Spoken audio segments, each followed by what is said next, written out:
Hello, hello, hello, hello. Mic check, mic check. I think we got it. Nice. Okay. I see you guys. Let me just check my stream connection. We're looking good. Yeah, no drop frames. Just the usual. Okay.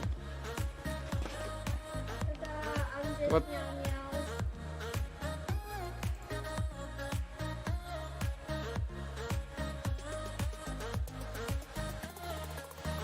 My kid wanted to ask a question, but we're live. There we go. Thank you so much for joining. This microphone is kind of in the way. Hello, hello, hello. Part 4 of the Cantina. Yeah. Mic check. I know. It was on purpose. Yeah. Just help a kiddo with one thing. We're good. We're live. We have quite a few things that we built so far. So this is the Cantina looking. I think we finished the south side with the entrance so far. We finished the bar. We got some minifigures in. We got parts of this on. Bag number 12 is next. There is that.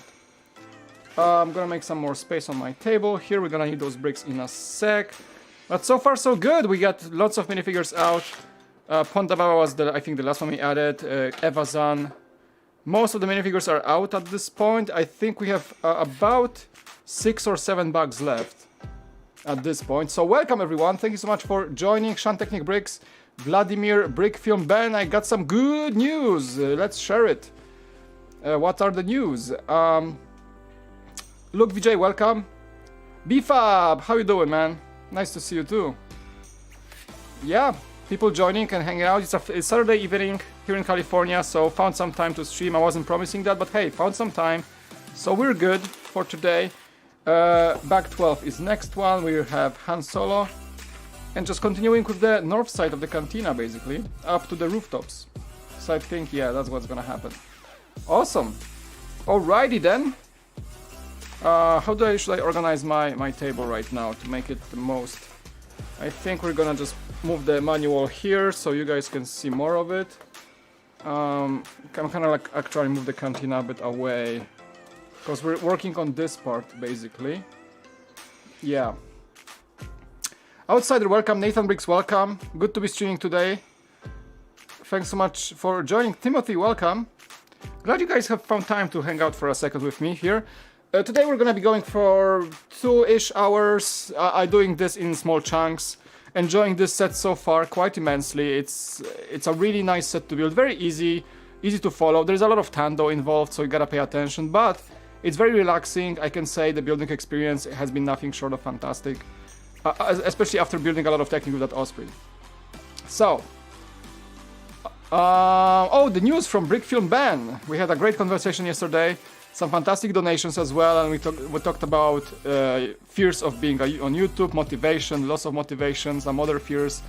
Let's hear it. We are completely moved into our new house, and I have extra room for my 12 feet Lego City table. It's great, but I have to help moving, and all that before I get my Lego out. Dude, see, so it wasn't as scary as you thought it would be. You are winning, you got more space, you can get into the new mindset of working on YouTube videos with a new power, and that's what it's all about, right? So I'm really happy and having a great time. Dude, congratulations. I cannot wait to move to my new house, hopefully around the end of this year, when I'm gonna be planning my new Lego office / room workspace from scratch. It's gonna be the best feeling ever. I'm gonna move all the studio. You guys probably will see this studio for the next maybe 2 months or something, but once I move all out, I'm gonna be setting up everything again in a new space with entire room, most likely dedicated to just Lego, which is like a dream come true. It's ever since I worked in Lego studios, like having an own space just to work on videos is something I could have never dreamt I would have, but I think it's gonna be possible. So I know how it feels, man. I mean, I don't know yet. I mean, I know how it is to work in a dedicated studio, but I know how it feels to own a place like that and to actually have space and a room that's not shared with any other purpose. That's my goals, man, and I think I'm gonna achieve them. So congratulations, Ben. Have fun with the transition. You're gonna love the progress. All right, back 12, everybody. Why are you mad at Lego though? Why? What happened? Stock shortages? We've all been there. BFAB, with my YouTube payout, I'm buying this set if I can get the lightsaber. If not, I'll just buy Diagonally. Nice. Yeah, I got the Saber. I was first through the door on a launch day in a Lego store. It was kind of easy purchase because there were like only 4 people waiting, and they had at least a dozen sets available. So I just snagged one. It wasn't a big deal. Yeah. I think Diagon Alley has more value on paper, but I really wanted the Cantina first, so I'm gonna get the Diagon Alley at some point down the line, hopefully. Oh, something happened to my kiddo. I think my wife got it.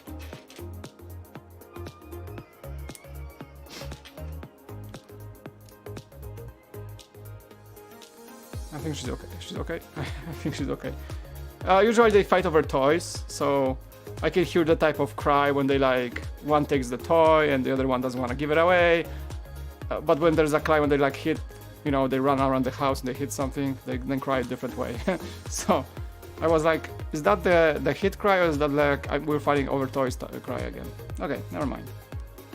We're good. How much the lightsaber is going for? I have no idea. I mean, I have one. I'm gonna review it probably. But yeah, we got Han. Nothing too special. He has his holster and his Tatooine outfit, pretty much. New Hope outfit. Yeah. So how's your Saturday? I gotta say I'm pretty tired today. So if I feel less energetic, that's because we spent a lot of the day outside. It was really hot today. Some pool time. So you know it exhausts you. Like it's kind of like a good type of tired. So I kind of relaxed a bit. But the weather today was kind of like. It was tiring, to say the least. If you stay outside for long in such heat, it's like you're just fatigued.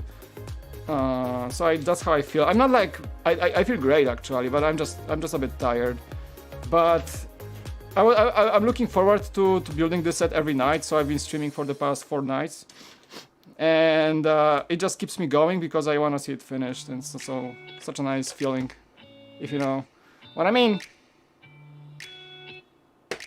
When is kid number 3? Never. No, really. Maybe a dog. 2 kids is enough. 2 kids is way enough. Piotr. Witaj w ogóle. No, you didn't miss anything, Brick Star Wars Boy. Welcome. I was on for like 9 minutes, which is 4 minutes is just music. So, on the brain. Hello, Mike. I hope you're doing well. I am doing great. Yeah, good day, good day. It was a pretty good day. It was. I'm a bit tired because I spent a lot of the day outside, and it's just really hot out there. So it was like the good type of tired, if I may. The good type of tired, not like the stressed out tired, you know. I chilled today. It was a pretty good chill day, so happy with that. And my nose is kind of coming back with the allergies because today was like another hot day. So it kind of felt like the smoke is back, so I think my nose is reacting again. Which is really just coming and going. But nothing too crazy. Just the allergies, I'm kind of used to it. Arman, welcome. Go for Kid 10, no thank you. You have 2 on the way. Oh boy. Get some sleep while you can. Because actually a parent knows that after the first kid, right? Yeah, good to see you guys. Arman, good to see you too. Already got the first one addicted to Lego trains at age 5. Parenting 101. You get your kid addicted to Lego so you can sneak your toys among the kids' toys. You know, the only thing that separates us from kids is the price of the toys. So you won't buy your kid a UCS set, but you're gonna buy it yourself. So by being a Lego fan, having kids, it's kind of easy to sneak a purchase here and there. Am I right?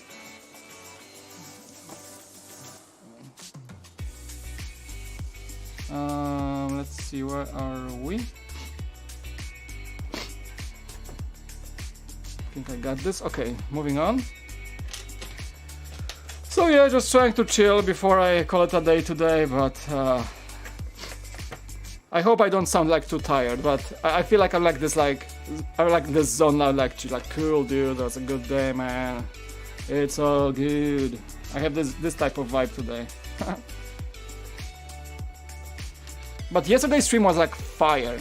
Like, we had some really cool conversations. Donations were amazing. My wife was like, "How much did you? How much support did you give?" I was like, "Yeah, it's I don't know what to say." She was like, "That's amazing." Yeah, so that was fun. That was cool. That was actually very cool.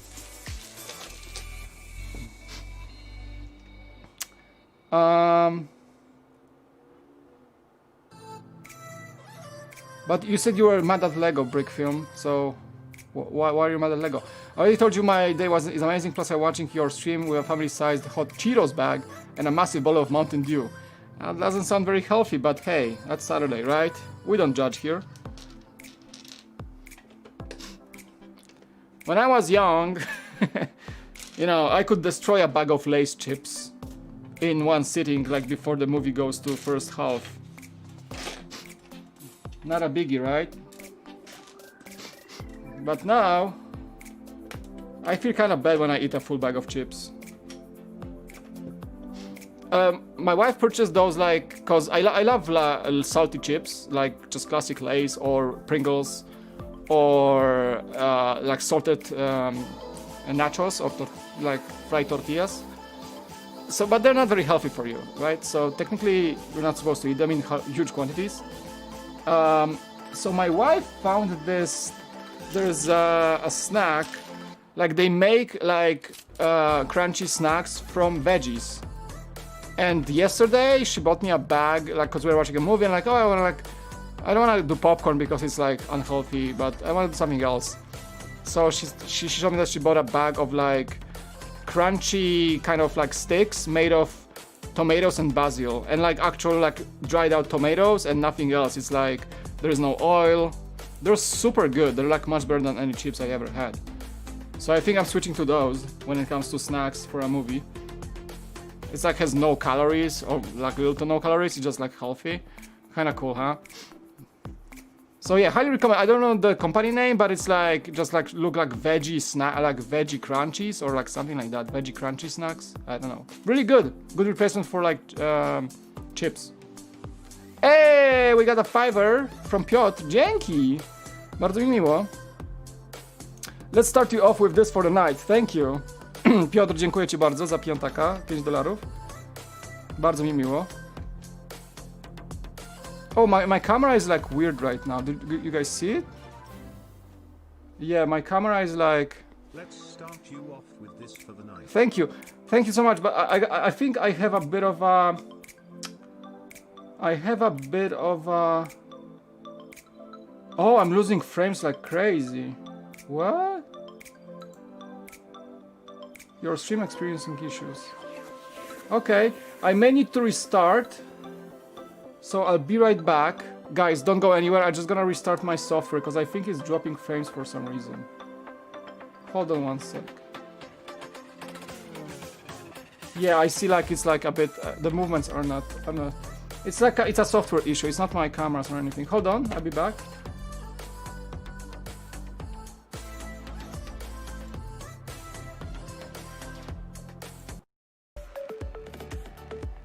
Okay, we should be back. I just restarted my OBS. It's a software glitch that makes basically my cameras are running 30 frames per second, and sometimes like there's a glitch that it drops to like 10 frames per second, but it's not this computer or not. I don't know. It just was showing like your stream is 10 frames per second, and now it's back again. So sorry about that little weird glitch.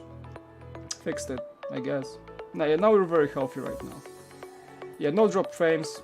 That was weird. Sorry about that, guys. Thank you again so much for the $5. I appreciate it very much. Yeah, thank you, guys. Sorry. I've been streaming for quite a while, so I know how to fix like random issues. This is like a beta version of the software, so I think it has some glitches. That was one of them. Yeah. Fixable. Okay, let's go. Thank you for kicking off the night with a $5 donation. Dzięki Piotr, bardzo mi miło. Bardzo generous, jak to mówią, czyli co? Takie hojne, o, hojne to jest słowo. Polish viewer. No, it wasn't my bandwidth or my connection. It was the software cutting my camera bitrate by 2/3. It's some sort of a software glitch. I don't know.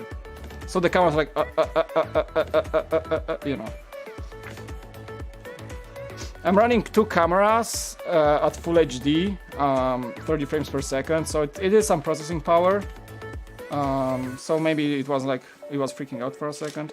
Anyway, how was your Saturday? I already told you mine was good. Good. Goody.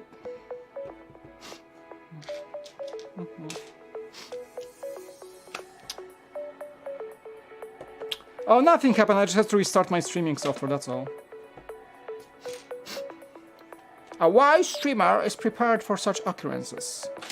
No, usually, like, I've had multiple types of stream problems over time, over the last year or so. So I kind of figured out how to, if I lose power, like my computer overheats, I know how to get back right away. If I see some glitches in my output, I can fix that right away. It's kind of like comes with experience. Like you kind of get to know what you're using.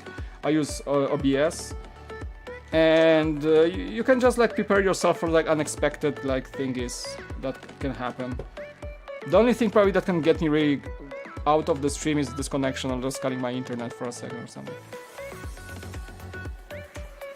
16 viewers and 16 likes. Thank you. I hope more people will join. I did not announce the stream ahead of time. Like I did like maybe 20 minutes before. So not many people even know I was streaming. I'm sorry, like, because I came back home and I was like, I kind of want to stream, and I was like, yeah, go for it. And like, okay. I was feeling like tired, so I don't know. But I want to finish this build anyway, so that's why I decided to stream anyway. And we had so much fun yesterday, so it was like weekend. Started with a very good vibe yesterday. We got a sticker, the missing droids, outside the cantina, which is funny. Of course.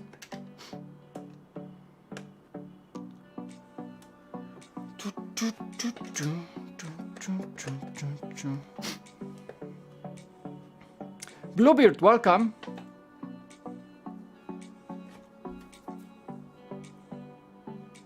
Yeah, the glitch was super quick. I was able to restart in like 10 seconds. No worries. What ISO do you shoot at? Apprentice build. So, like this camera shoots at like 1000 ISO just because I have a pretty dark lens. This is my G7. This is the camera you guys usually see. You have seen on the vlogs for the last year or something. This is the camera with the stock lens, so I shoot at like 3.5 aperture, which is the highest. It's a dark lens, so I have to bump up the ISO to like 1000.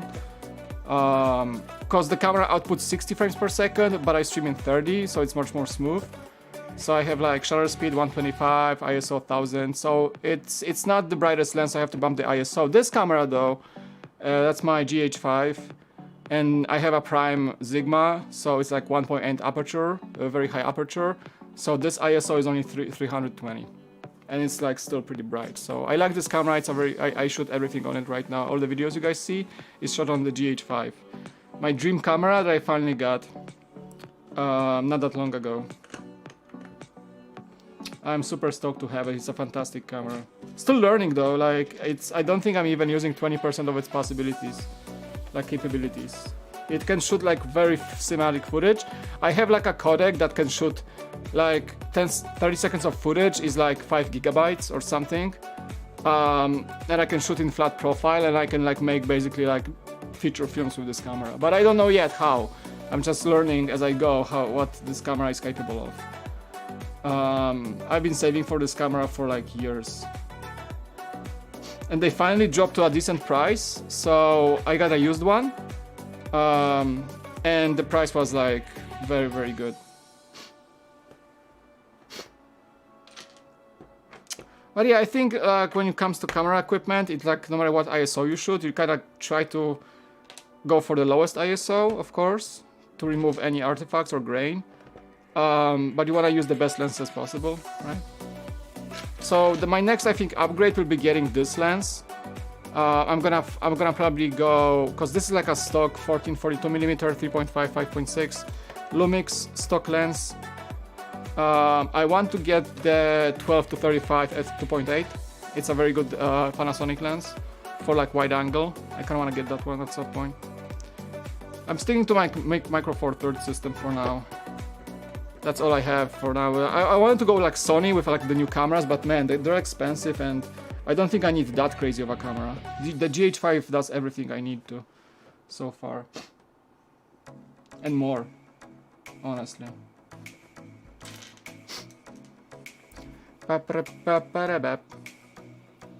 I've made a world-changing discovery. Do you know eating tons of hot Cheetos makes your mouth hot? No way.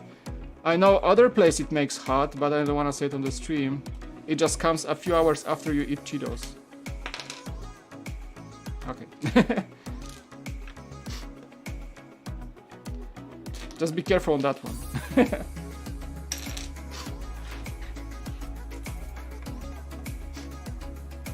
Hey Trent, how you doing?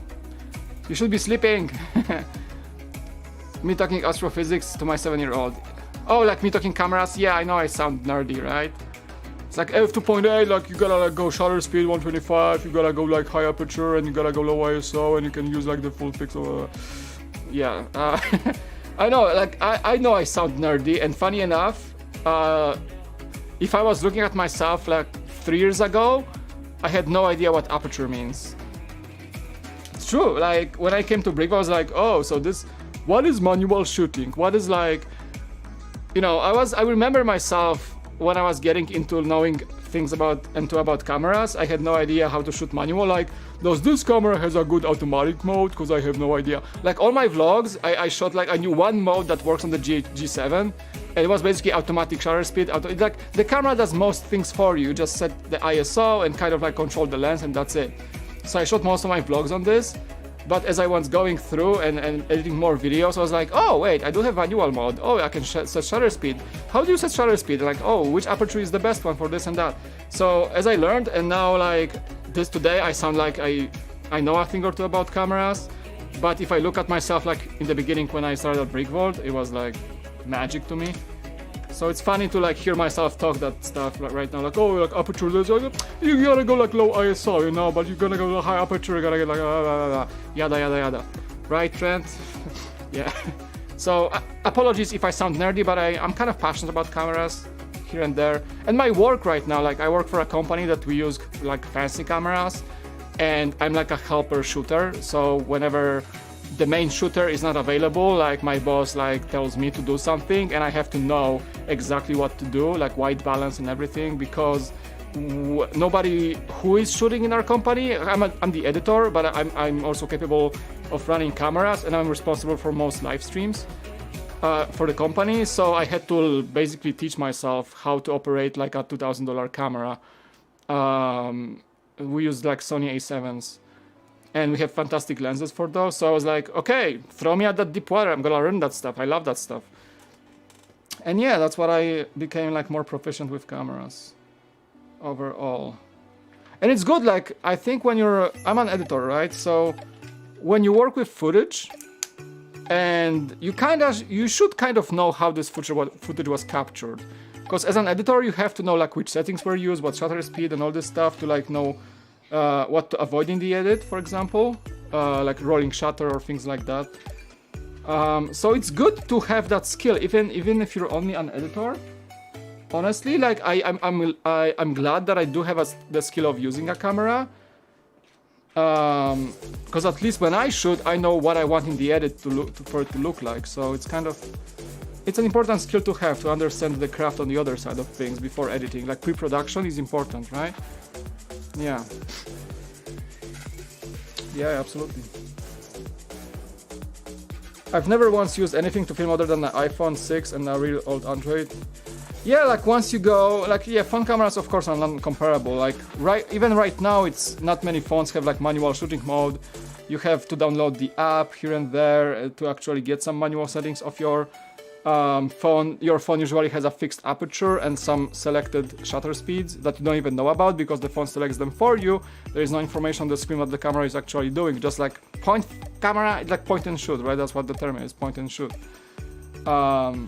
But there are apps that can make your iPhone Max, iPhone 11, for example, to become like a semi-professional camera, because lens in a phone is usually fixed aperture. So it's usually like 2.5, 2.8 aperture. You don't even know it, but it's there. Most phones try to go for wide aperture lenses, but they are small, so that can be fixed wide aperture lens. Nerdy stuff aside, once you get to like a bigger camera, you have to learn it. You actually start to understand what's going on inside the body and which settings give you which footage. So it's kind of like a nice skill to have. I did not have that skill, but as my work became more professional, I learned that, so it's pretty cool. It's nice to like have extra set of skills in case, right? And I have people I can learn from, because we have people in the team who are actually very good filmmakers, and I learn from them. I just look what they do, just watch what they do, and I learn from them. I can ask questions. It's really cool. Supportive team. Never worry about the tools you have, because you can always overcome hardships. There you go.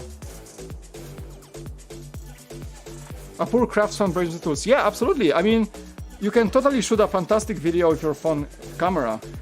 I'm just using fancier cameras because I go for that quality, and I learned how to do that, right? I shot with my phone in the beginnings as well. So you just learn better things, and you just understand why you need a better camera sometimes. It's all that, you know. For someone, a GoPro will just give you extra cool footage. For somebody else, the GoPro will just like too little quality, for example. Yeah, things like that. I love it, Mike. A lot of translates to telescopic photography and interference. See, now you're talking gibberish. Trent, what are you talking about? It's like, because my wife is a biochemist and she's a molecular biologist, for example. So sometimes she brings work home, and sometimes I do help proofread her scientific texts. So she gives me a text and she's like, just don't try to understand it. Just check the grammar, please. And I read her work, and your brain would melt after the second sentence. That's basically my understanding of molecular biology, that she's expert at. She's a PhD at molecular biology. It's like that. She sounds to me like probably I sound to her about cameras, you know. So, you know, if you have some expertise in some field, like, yeah, you're gonna sound gibberish to people who don't have that expertise. So it's kind of natural. Quite natural, if I may.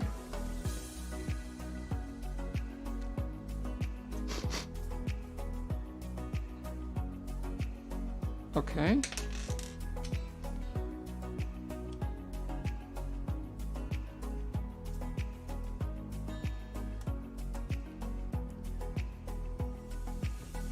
I follow just fine. Yeah, I mean, things like aperture, of course, it's just like a optics term, right? It's not like cameras have aperture. No, like microscopes have aperture. Everything that's using telescopic elements or optical elements has aperture. Even a human retina has aperture.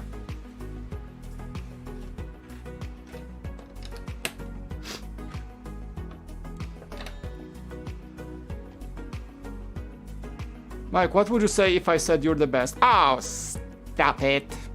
No, it makes me blush.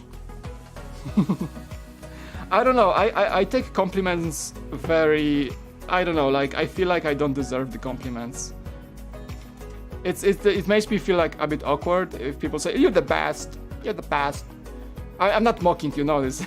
Because a lot of people like my work, and what I learned over the years is that I take compliments humbly, but I appreciate them. It's not, what I'm trying to learn is like deny them, because I do value my work. I try to move away from that, oh, stop it. I know where I do good work, I know where my edit is good, like, because, you know, I'm paid to be an editor, so I know I have to know the value of my work. So definitely I stopped from being like, oh no, I'm not that good, you know, to like, thank you, appreciate it, I hope my next piece of work will be better. So that's my way of thinking. Like, so I appreciate the compliments, but I'm not trying to like boast it or like flex on it, because I think I still have so much to learn when it comes to just being an editor or just a YouTuber. It's like insane amounts of things you can learn, and I'm still learning as I'm going. So I appreciate the compliments, but I never take them for granted or feel like that's my finish line, you know? Travel tunes. We got some good vibes. Vacation from home. Oh, that's not, I like this one.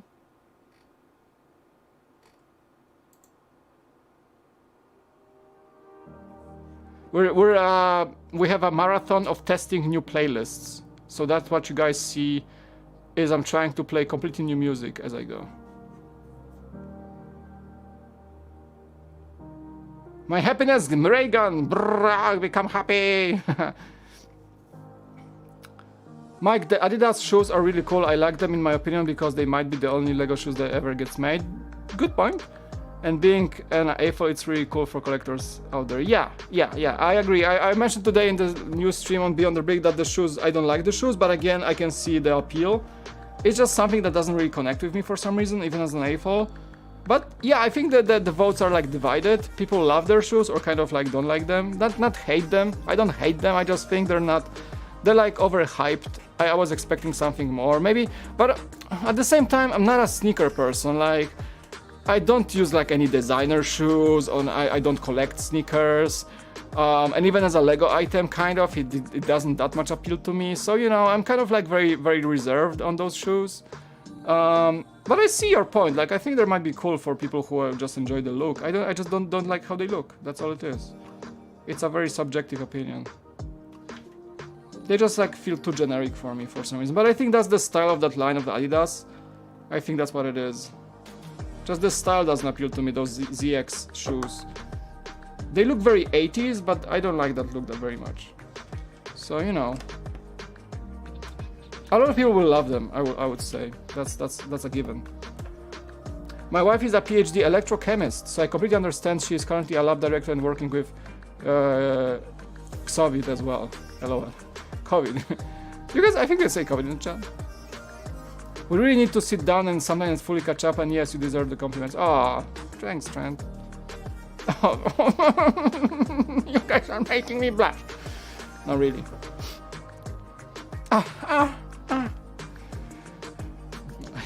That's how I feel like inside every time somebody says something nice about me. Oh, stop it.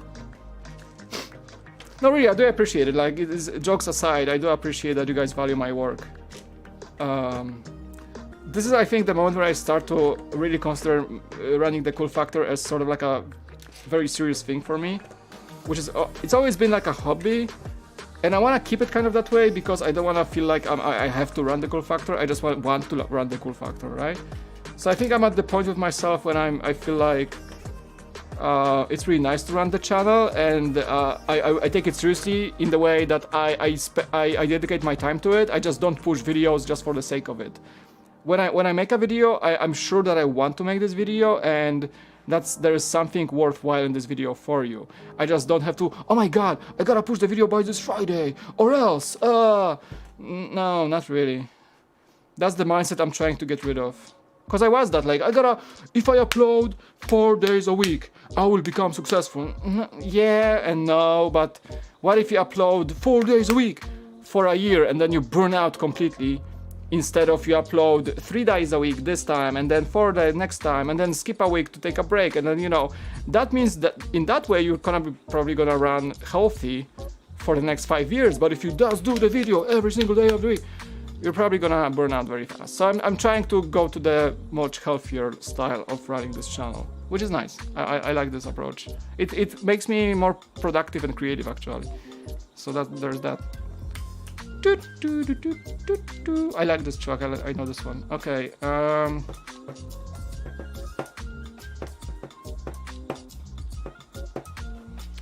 Each step is a lot of bricks, actually. So there is a bit of a attention that you gotta pay. Plus everything is tan, so it's kind of weird.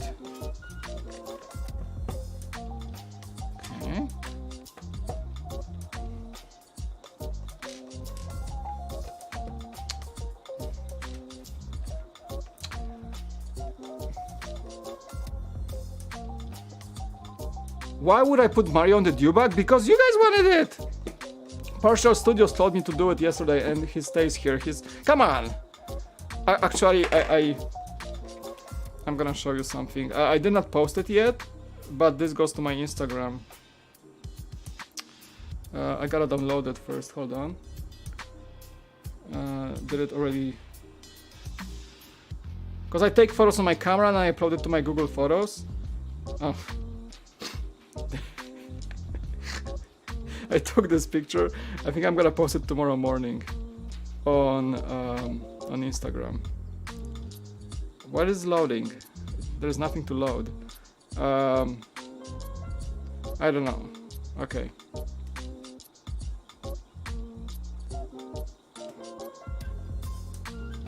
The Stuff of Nightmares. It's Mario with 3 modal nodes on a dewback. But I shall post it tomorrow. You'll see it. It's the stuff from your nightmares. Oh, maybe there is a closer one.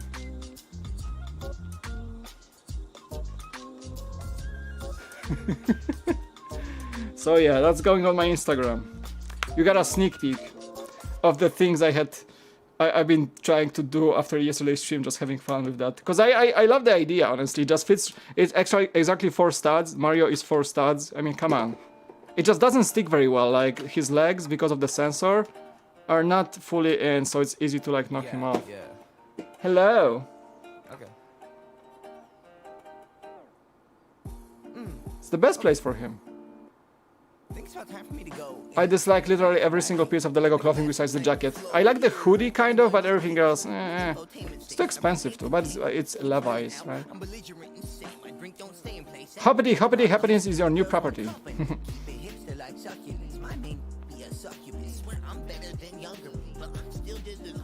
Focus on the ham and what makes you happy. Yes, sir. Every single Friday I must upload. Burned out YouTubers. And then like, you know the story, right? Hi guys, welcome to the channel. We're gonna upload 5 days a week or 7 days a week. We're gonna get awesome million subscribers in like a year later. Hey guys, so this is why I haven't been uploading lately. Or like 5 reasons you are burned out video, like title and last post. That's the story of the life for many YouTubers who push it too hard. You know, just like the guy just pushes and like, this is where I've been. I did the exact same thing. I got burnt out and depressed and everything, and then the first video I make after coming back is like, hey guys, so I was burned out, and you know. So I've seen this so many times. Sad face and like, oh, I'm burned out because you pushed it too hard. YouTube can be cool without killing yourself to the ground on working on it. Honestly, like I learned that the hard way. And that's the truth, like, from my experience. Don't really push it too hard. Like, make it workable for you, not make yourself the product, you know?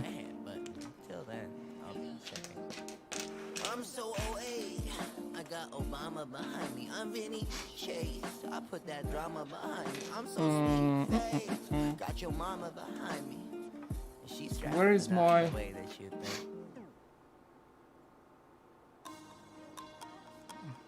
I think we need an extra...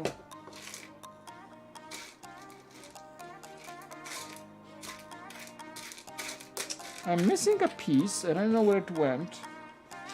It should be on the table, but it's not. Like a little 1x1 tile, that's all it is.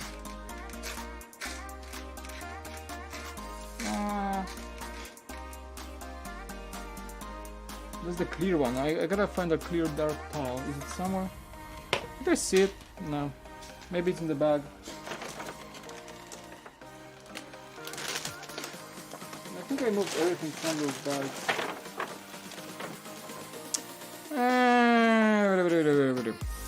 Oh, there it is. I found it.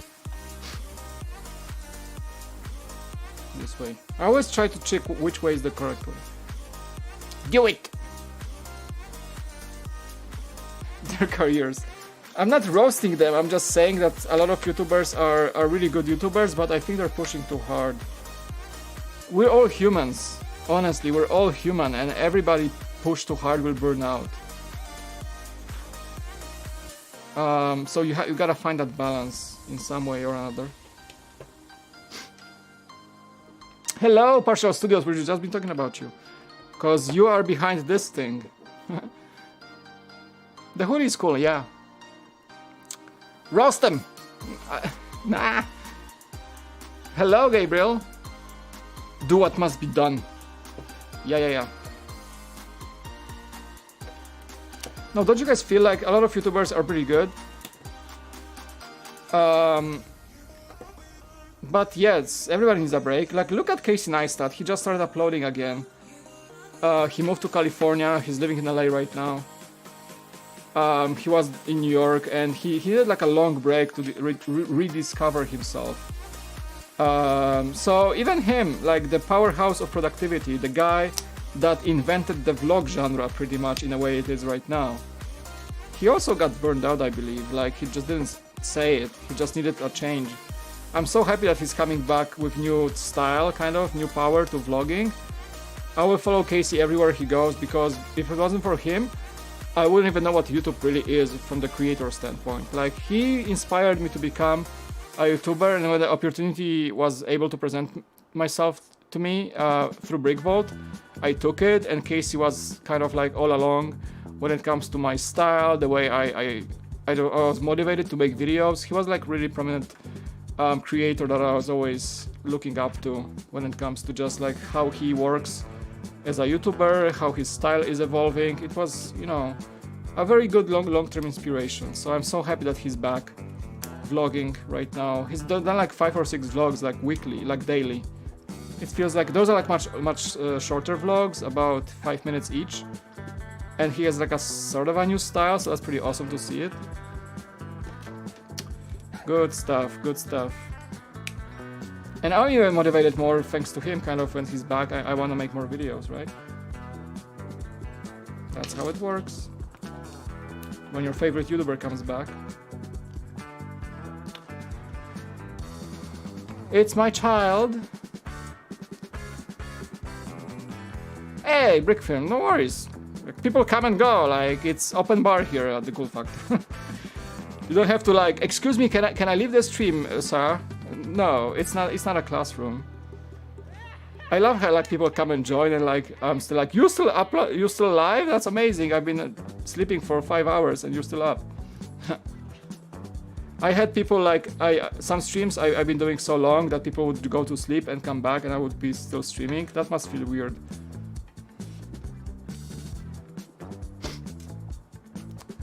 Hey, Embrix.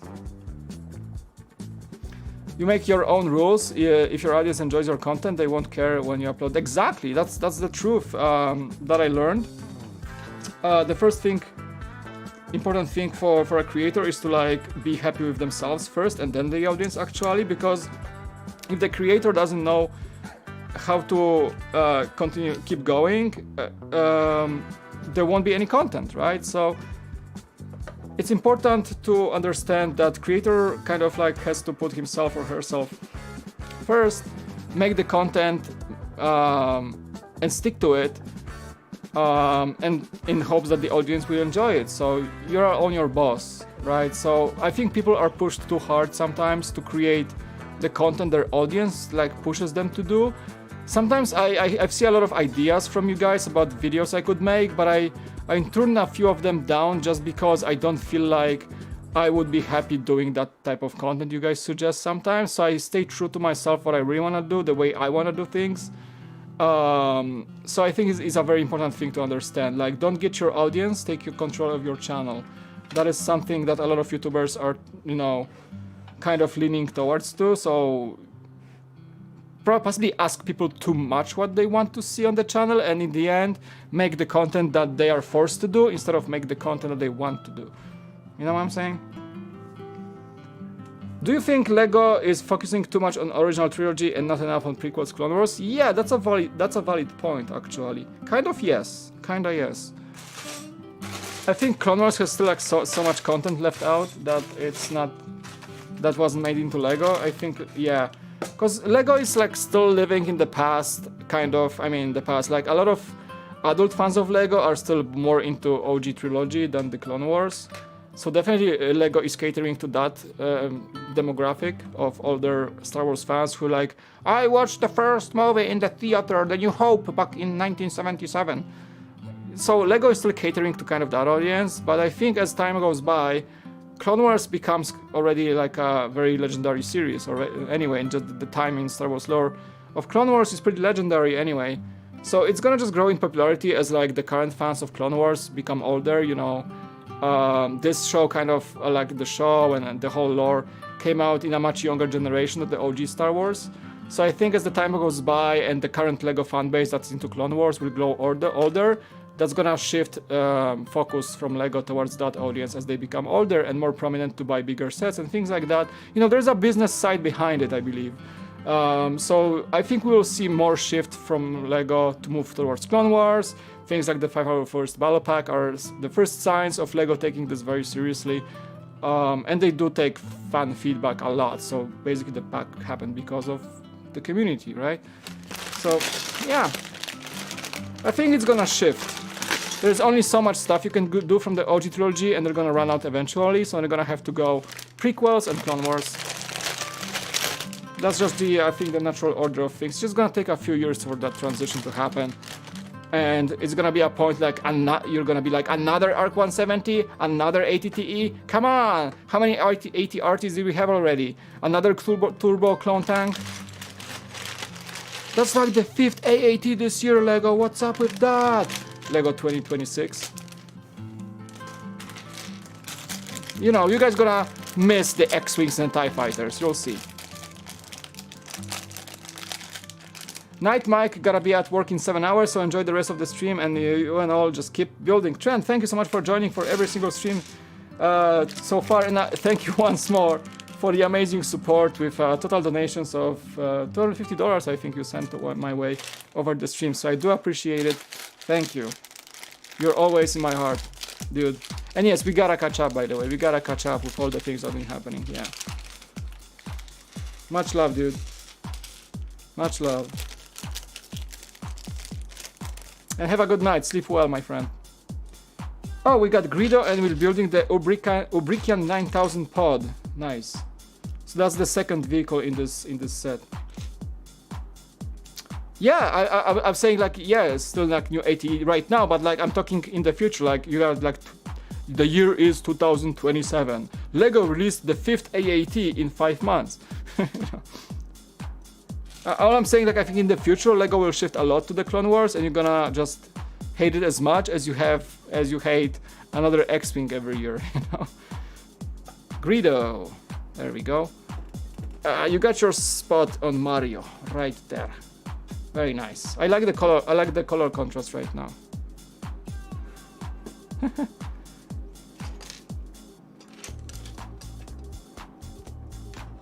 I like the prequels. Yeah. I think we had a really cool conversation yesterday about what location sets should LEGO still make, and I was like, guys, let's think about the Phantom Menace, like so many cool locations. And what did we settle upon? I think we settled on some feed, like Naboo locations. What else was mentioned? Like, oh my, I don't remember. Pod racing, you see, like MBS set in pod racing. Imagine that. That would be freaking amazing. MBS pod racing, like the whole track with like MIDI scale, like in those sets, like MIDI scale, sort of like the Slave 1 from the Cloud City, but pod racers, right? So that was kind of cool too, that we all agreed on that. Okay, building the pod.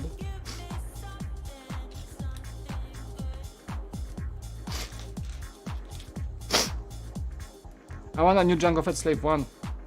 Me too. MBS Mandalore, nice. True, yeah. So yeah, I do like the prequels. I'm not a Jar Jar hater or anything like that. I don't see why Jar Jar is hated so much. I don't know. Star Wars can be cheesy and over the top. It's not a crime. And Jar Jar was like the cheesy character for sure.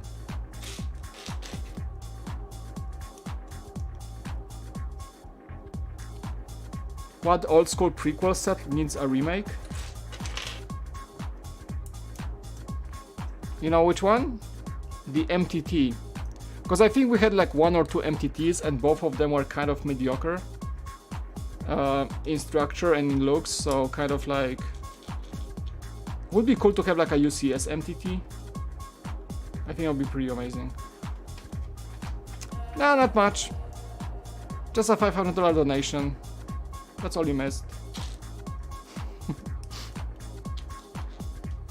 No, I'm just right now I'm building the Ubrikian pod, the second vehicle that is in this set. Let's see how it looks like. I like Jar Jar, I like him too. Hey, come on. We're like the only 2 people on the planet just that are safe to say this.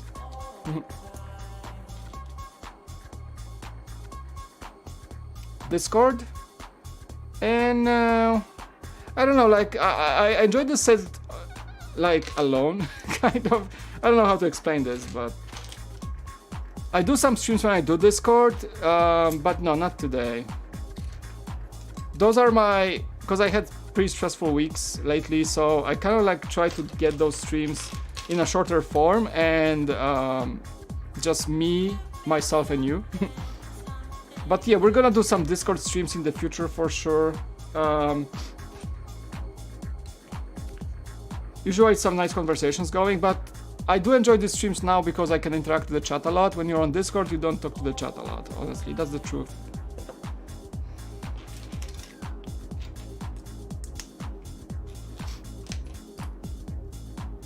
No, I'm kidding about the dono. No. No, that was a joke. That was a joke. I wish it wasn't, but it was a joke.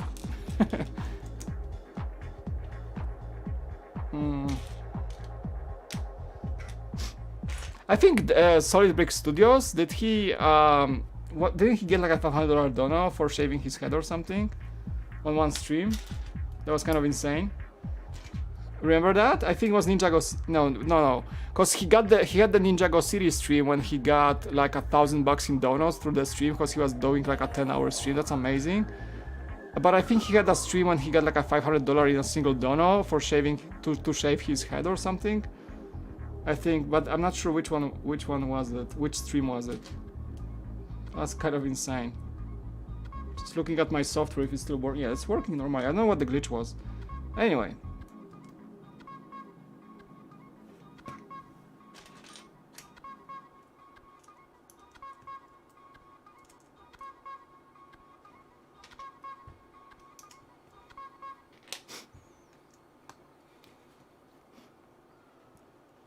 I think everyone hated Jar Jar because he was designed to appeal to kids. People wanted Star Wars to be for adults, even though George had said it was for kids before. It's a good point, most likely true. It's crazy it has been remade for 18 years. Which one? Like the Jar Jar minifigure? Oh, episode 2 set with Anakin and Obi-Wan Speeder. When was the last time we actually got a Jar Jar minifigure? How long ago was that? Mr. Jar Jar Binks. I kinda miss this guy.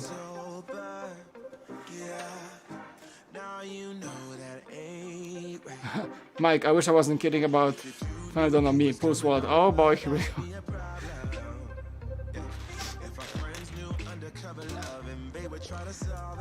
I have coming to like fantastic fans on your streams. Like for me, like Trent is a great fan, like helping me out here a lot.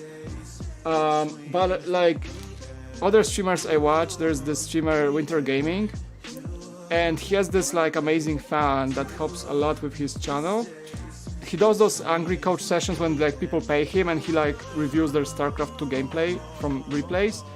And he has this guy that comes to his stream every night, and he every time, like that's like a funny story between them because he's like a, I don't know, like a millionaire or something, and this guy like has some like high-paying job, but also plays StarCraft and is pretty bad at it.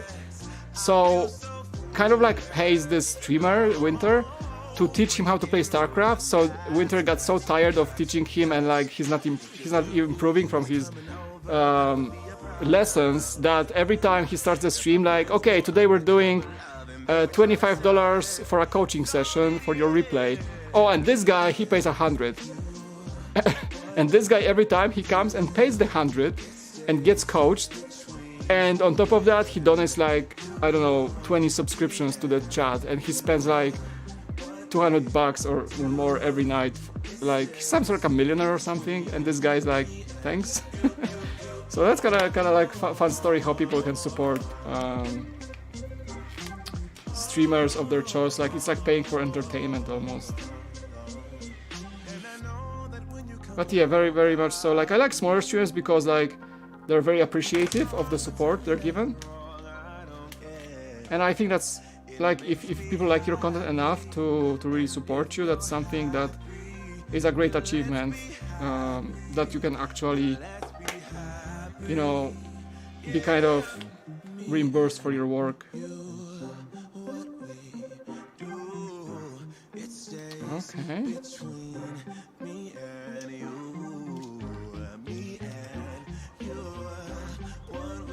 That pot's gonna be pretty cool.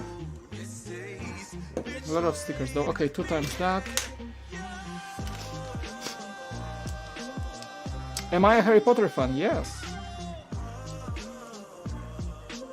I mean, you ask me or the chat? Someone in the chat. I am myself. Yeah.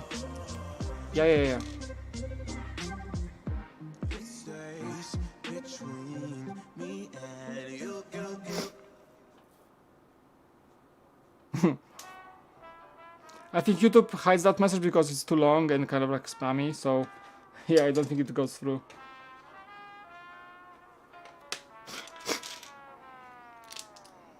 My nose is much better today actually than it was during the day right now.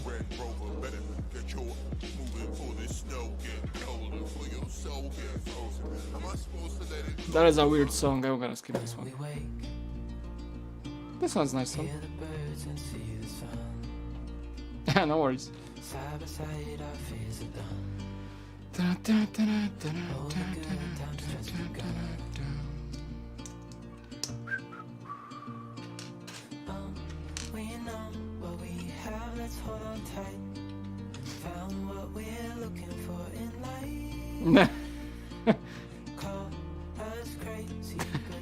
You didn't mean to send this message, your phone just pressed the button. Okay.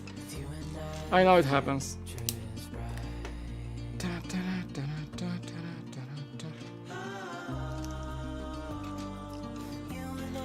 I like this song, very chill. You guys have any plans for the weekend for tomorrow? Did you guys see the Batwing? Cool drop today of new LEGO stuff. The Batwing. 1989 UCS Batwing. Am I gonna get it? I don't know.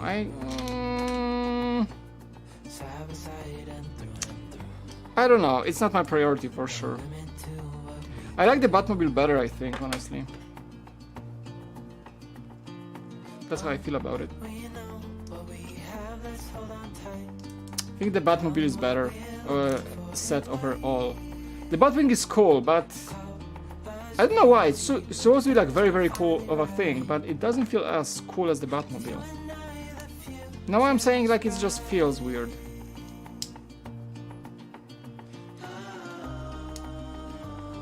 I used to like Batman a lot more, but I've fallen off recently. Okay.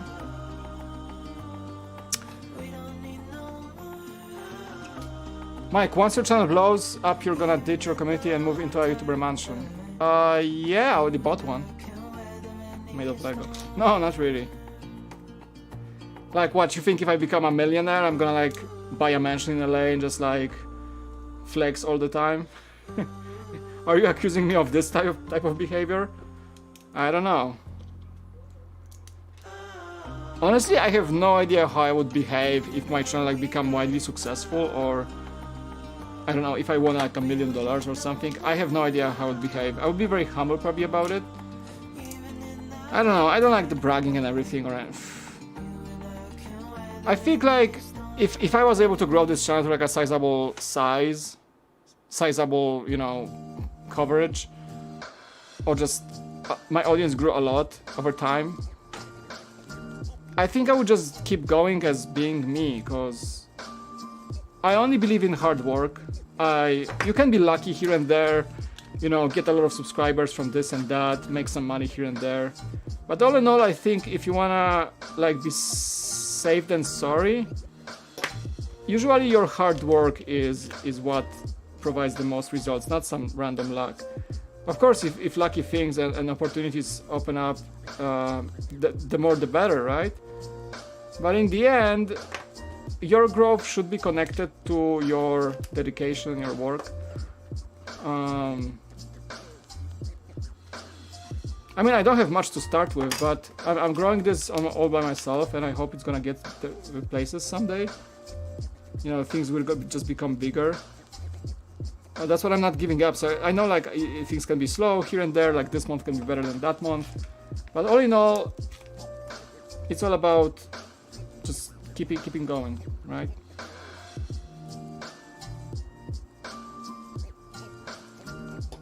And I think I messed up the stickers, so I'm just gonna switch the bricks. And I'm gonna apply them anyway. But yeah, so far so good. Like I feel like I do have the growth here on the channel. It's going well. No, I'm still a small channel, so it's gonna take a while, but I'm not stopping with the content, so hopefully I can see like the slow growth as I upload more. Lately, of course, it's gonna, as long as people like my content, it's gonna grow. So I'm happy with that so far.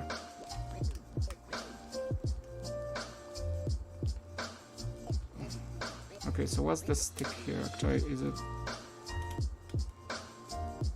So the blue is on the top, okay. The blue is on the top. Okay, the little pod is growing. Very nice.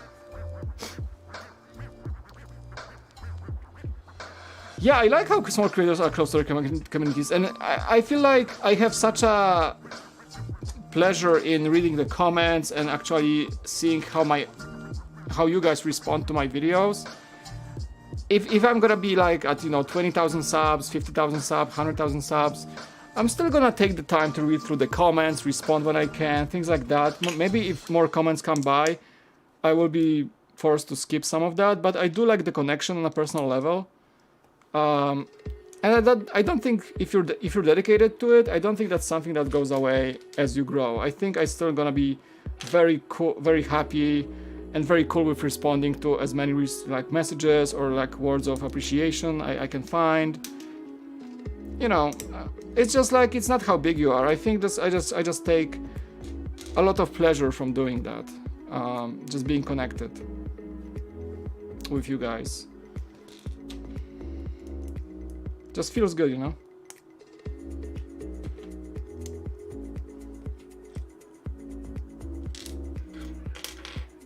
What's my favorite color? Blue. On cars, though, like darker red and white. But overall blue.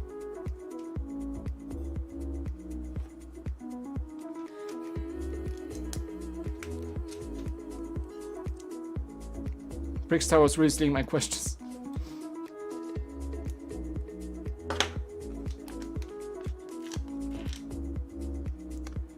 What made you choose Mos Eisley over Diagon Alley? Star Wars.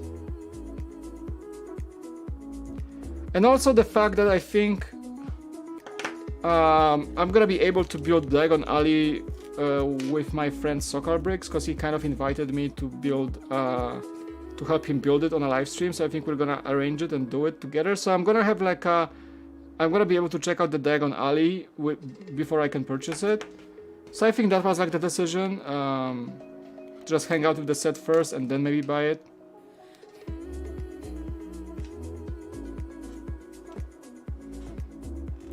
But I don't know, like Diagon Alley is cool, but it's something I would like to buy maybe later on. The Cantina I wanted like right now. It's just the personal preference. I love Harry Potter, but I'm more into Star Wars. Do I like yellow? I'm pretty neutral on yellow, honestly. Ooh, you got a 2020 Mustang in dark red. A GT or V6? I've been into Mustangs, like, when I came to the US, I was like, my dream car is a Mustang. And it was like for a few years, but for some reason I just become a huge Tesla fan over time.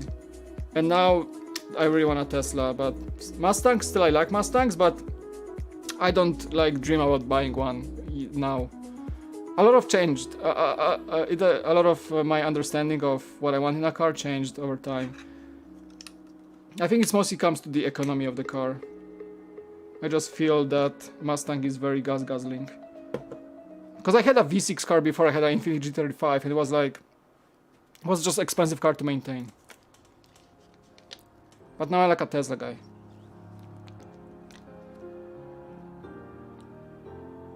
Best colors? For me it's blue. Blue. Not the V8, insurance is too high since I'm still a young driver. Insurance on the V8 is more than double. Wow. Really? So like just the more powerful engine and a muscle car makes it higher insurance because they think you're gonna drive it like recklessly or something? Interesting. So that's why insurance on a Tesla is so high, because they're fast. So Greedo flew in this thing? That's his speeder? Okay. So we got the Ubrikian 9000. Pretty cute. Very, very nice. Little thingy. We have... Ta-da! It's like a little Easter egg. A surprise egg. There's a surprise inside. Pretty neat. Okay, so we got that done. Let's continue. We have still some cantina building in this bag, so it's not only the speeder.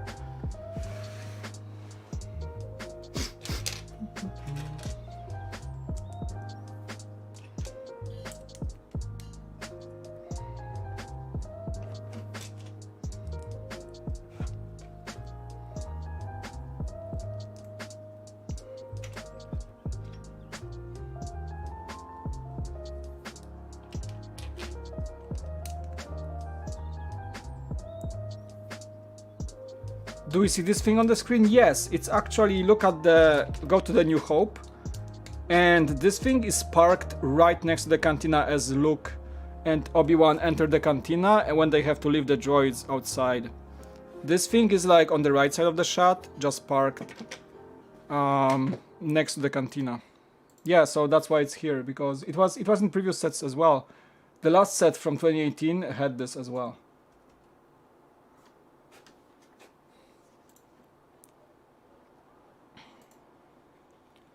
See? So let me just...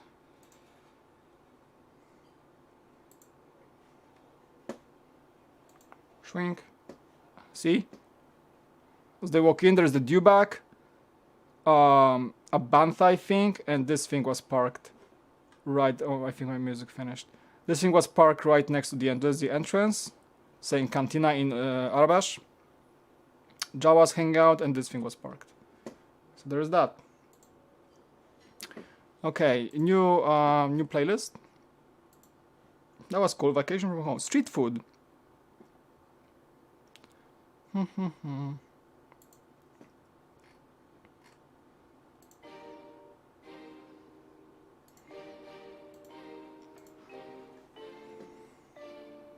It's also in Battlefront 2, yes. It's actually on the map. It just takes... It only takes a split second of the screen time. But it's there. Oh, I like this beat. Adding to the playlist for possible music. Yeah, boy. Good review music as well. Might use that.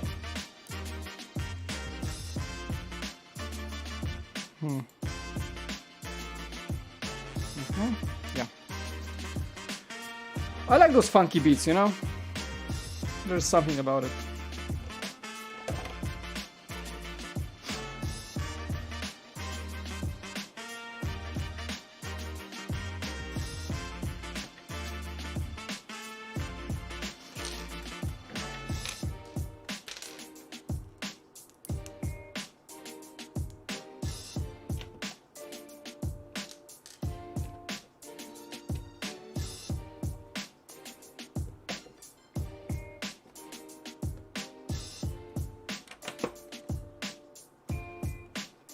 Okay, we're flushing this out.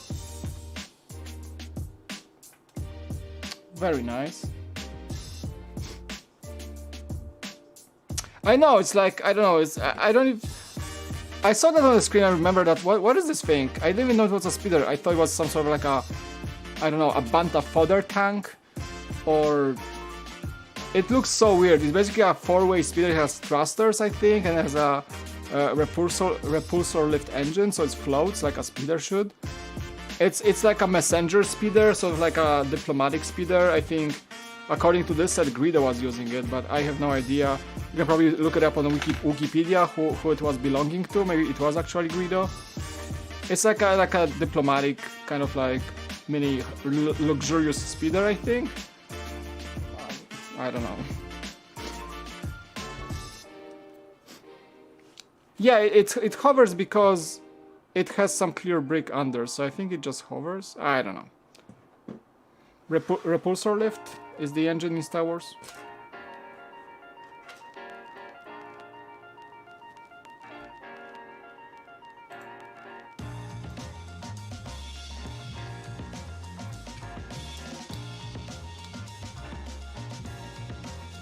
Yeah, it doesn't translate well to Lego. It's too bulbous, like bubbly. So it's hard to achieve. It's hard to get that. I mean, that shape is pretty good, honestly, for a small build like this. But it's hard to achieve in Lego. This like bubble shape of its fuselage.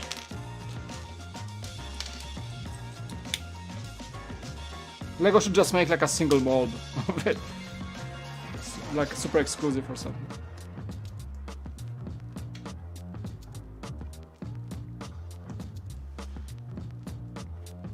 It's like thinking about how the Death Star flies around. Where are the engines? Does it run like a ball? It's in space! So it's kind of in vacuum, and it has probably thrusters on all sides like a spacecraft should have. It has probably like directional engines or something. You know, usually I'm not sure how fast the Death Star is, but in the vacuum of space, you can move like massive objects with very little thrust power in space. You need a lot of, you know, thrust to move an object from the planet's gravitational field, that's for sure. But the Death Star was built in space, in the orbit, so it was built in vacuum, and you don't need a lot of power to move even like humongous objects in the vacuum of space. And we can see that the Death Star, you know, can hyperspace around and be places. But conventional thrust, I think it doesn't need much. That's kind of cool topic, like the propulsion system of the Death Star. Let's make a PhD dissertation about this. Kind of cool story. How is the Death Star, like it has a reactor, right? Powers all the systems, but what engines does it use?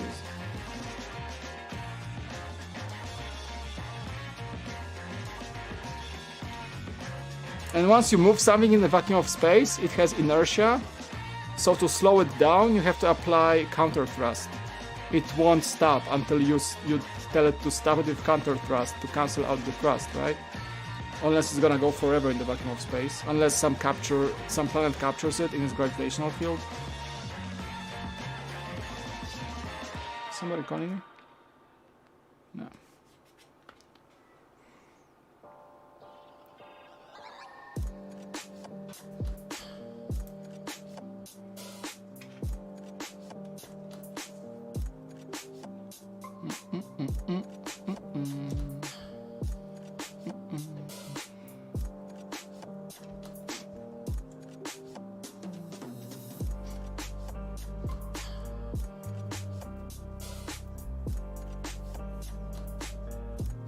Mike, what drew you to Tesla?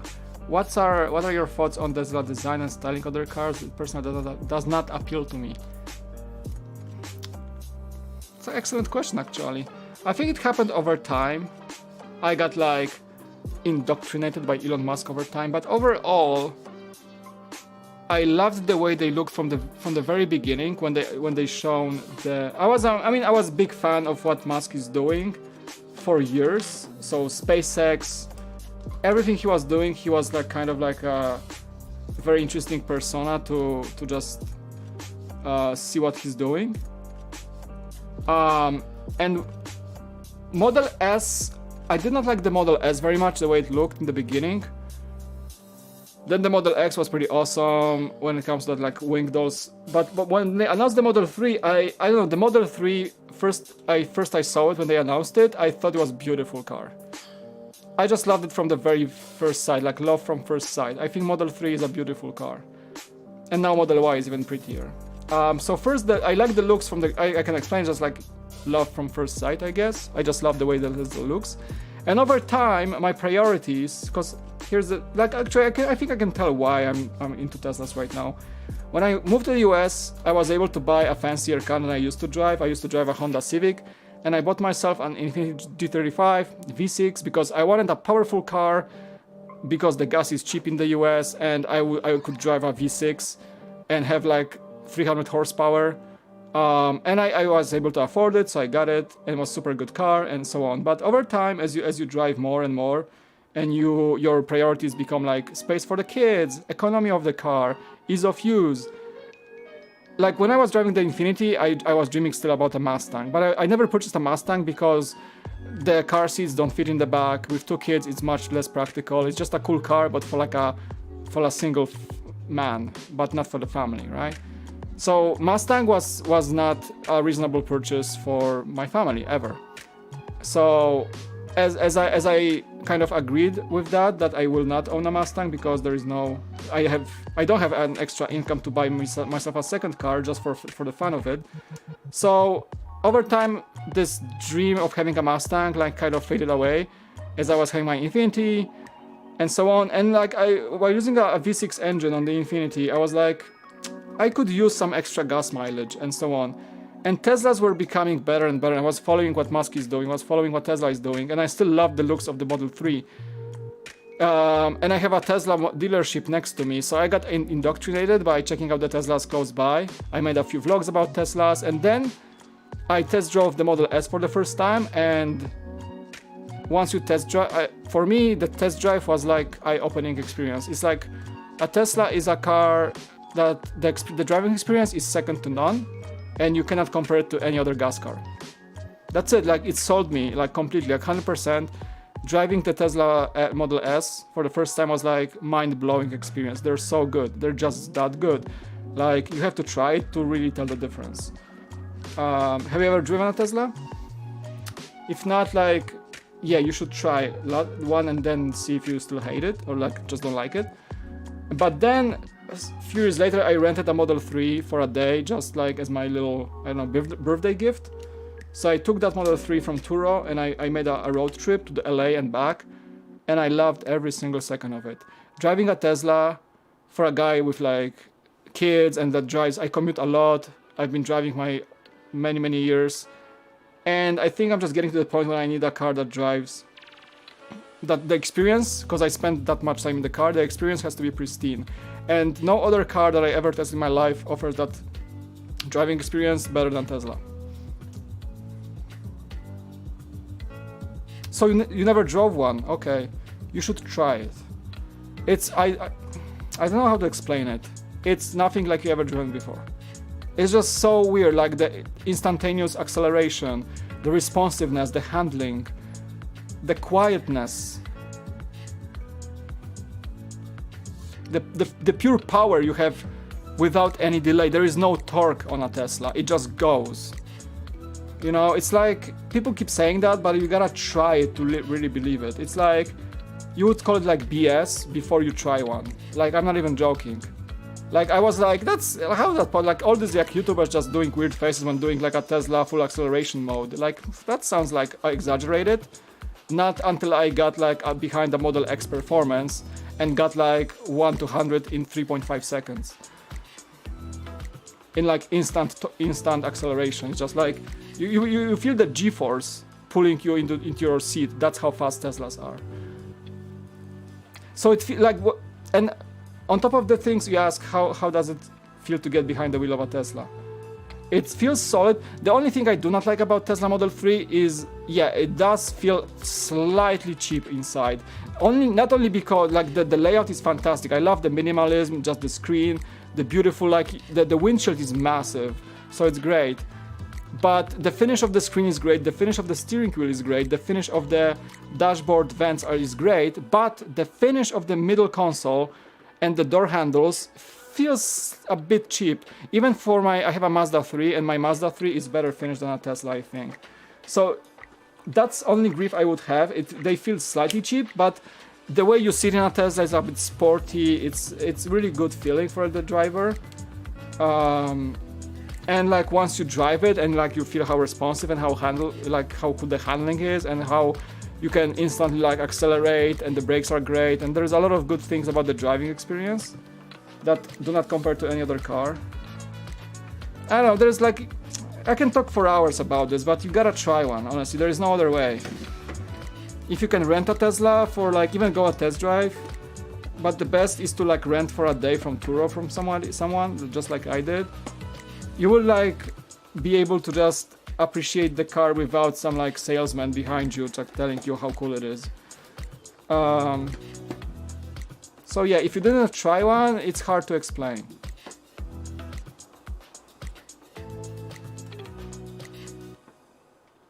But dude, like autopilot is optional. Like it doesn't take over all the time. Honestly, like the thing is that Tesla drives like any other car, but better. And adds things on top. All the like fancy like features like you mentioned, it's optional. You can turn everything off and you still drive like a car, but once you try the autopilot, you don't want to go back. That's all I'm gonna say. Yeah, that's all it is, honestly. Once you try it, you don't want to go back. But you can turn everything off if you want to. And people say like, oh, the screen, like, it took me like 30 seconds to adjust to screen-only interface. And I love the fact that there are no buttons on the Tesla. The only buttons are like the blinkers and 2 buttons on the wheel that control everything in the car, plus the screen. And that's all. And I was like, how can you use that while driving? I tell you, it took me like 30 seconds to adjust and love it. The interface is just so well made. I mean, it's really hard to, if you can try, I'm not saying like buy a Tesla or something. No, just take a test drive or borrow one from Turo. Just try one for like a day, and then we can talk. Yeah, but it's hard to like explain once you don't know the feeling. Yeah. All right, where are we? We're connecting the place.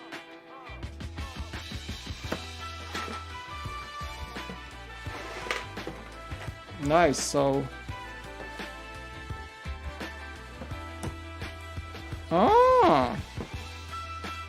it's kinda cool, like, cause like I thought they were like two different halves, but two like symmetrical halves, but actually it's not symmetrical.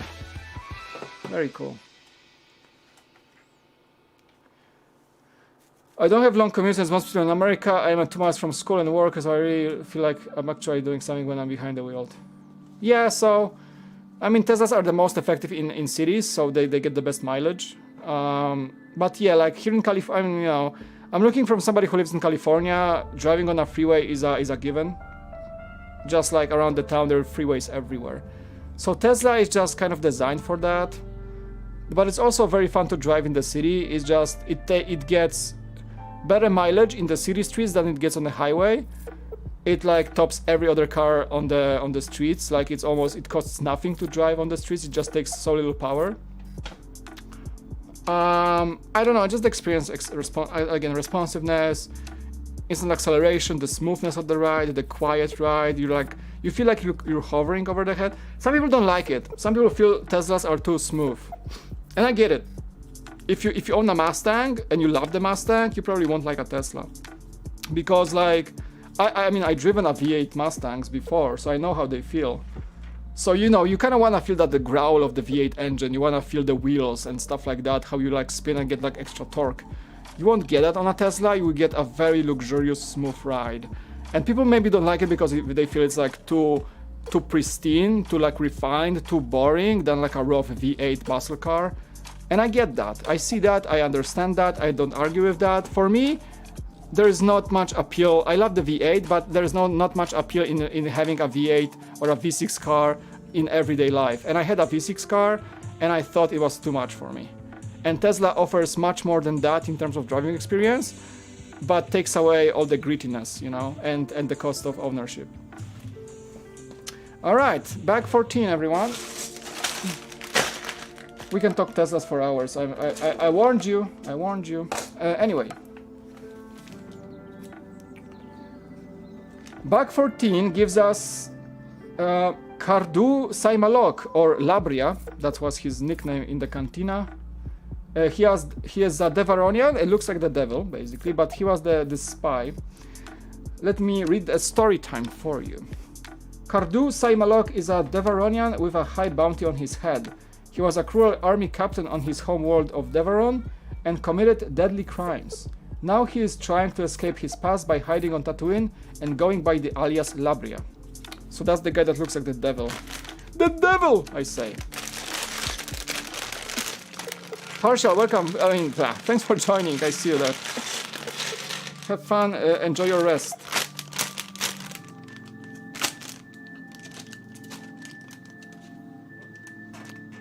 Hey, Troublemaker Bricks. Hello. What's up?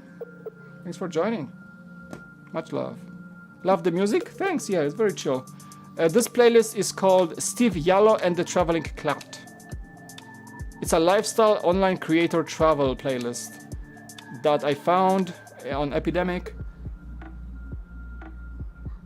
He's a creator from the United States. Does travel vlogs. So Epidemic Sound has a bunch of these like creator curated playlists that I'm trying right now, because I usually play for you guys a playlist of music I've been kind of putting together over the last few years of my work as I use the music in videos. It usually goes to the playlist of the stream, but now I'm trying something new. The Epidemic Sound has a pretty cool album feature when I can find albums by type and genre.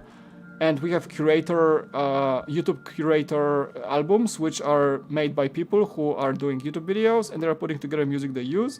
So I'm just going through these different albums, there's like hundreds of them, and trying to play every single one and see how it sounds, and that way we discover new music. There we go. Very good. Okay. How much is this set? $350.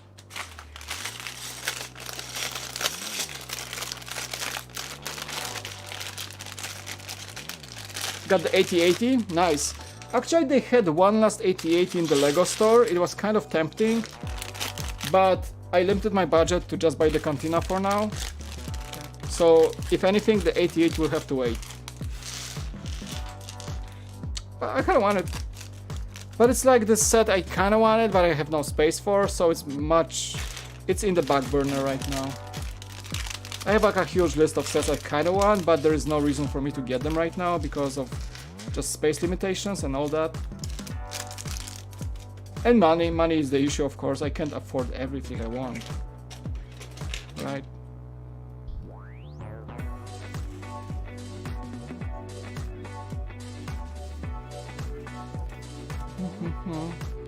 But yeah, Cantina is $350. I wanted it. I got it. Pretty cool set. Let's see your horns, dude. Let's see your devilish. We got the head. Where's his head? Oh, there it is. Found it. It's like a cool color, like this brown orange, sort of. Oh, it's rubbery. So I can confirm that the head mold is made of rubber. Oh snap! And I see a mistake here. it's too short. It shows the other face. Let me show you. That is kind of weird. I don't think LEGO meant to do that. But anyway, I don't see that very often. So what happened is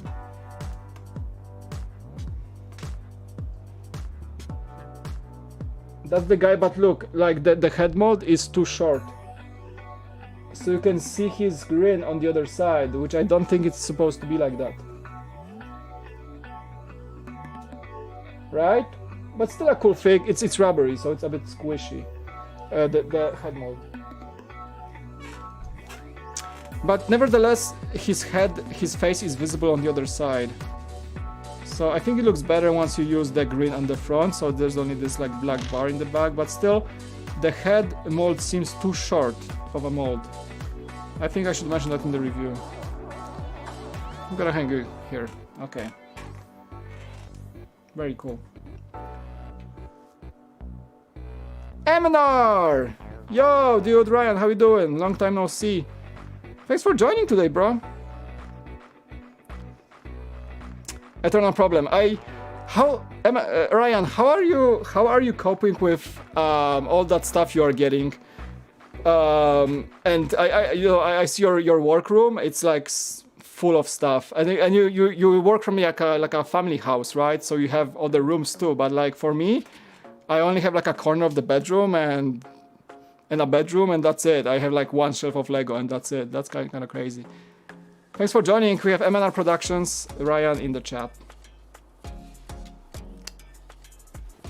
Dude, what are you doing so late? It's like, yeah. Wait, maybe that's a misprint. You good point. No, wait. Oh, you guys might be right, or maybe the face is printed too low. Cause wasn't there a case of misprints in Star Wars lately? Okay, I gotta zoom in on that one. Chat, tell me, is that a thing? So, is this face too low? Might be too low. It's almost hitting his chin. But on the other side, it's kind of higher. Right? So, might be just the kind of like too low of a print.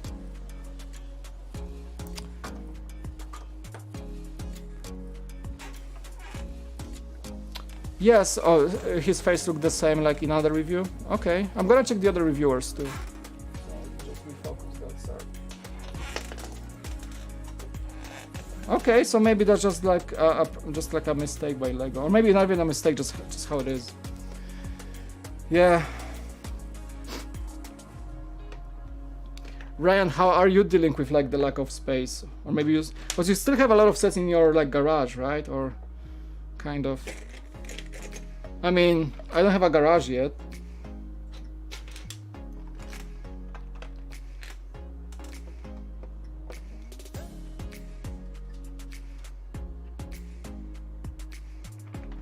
Are you getting the Batwing from LEGO, Ryan? I think those will be sent to LAN members, right? That'll be cool. I don't think I'm gonna get it though.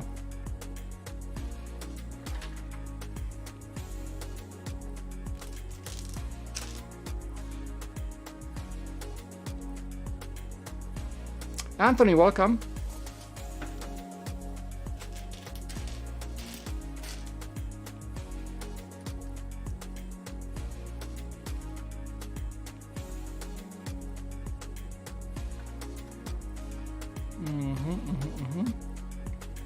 So I think from now on we're working on the full cantina. Like it's all connected now.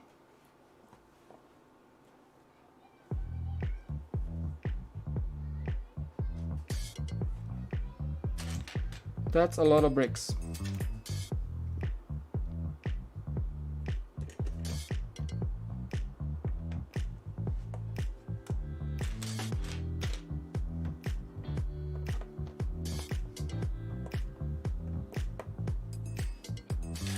Cool beats. I'm slowly zoning out. It's getting late. There was a long day. How long are we streaming right now? 1 hour? Yeah, we still can go for a few more moments, but yeah, again, limiting those streams so I can actually have some time for myself as well after, but it's been a great everyday, guys, to stream for you for the last 4 nights. Really, really fun. I should do this, like, I think I'm finally getting this regular ability to stream, like whenever there's a big set, I'm gonna try to dedicate time to it on the stream. It's just fun to finally be okay with my schedule to like actually do that. It wasn't the case always. So, yeah.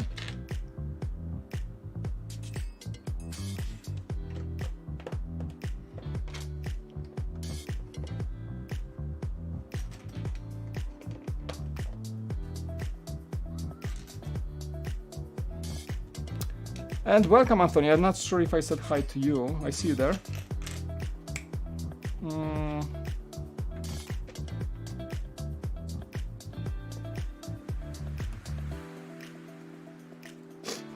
Okay.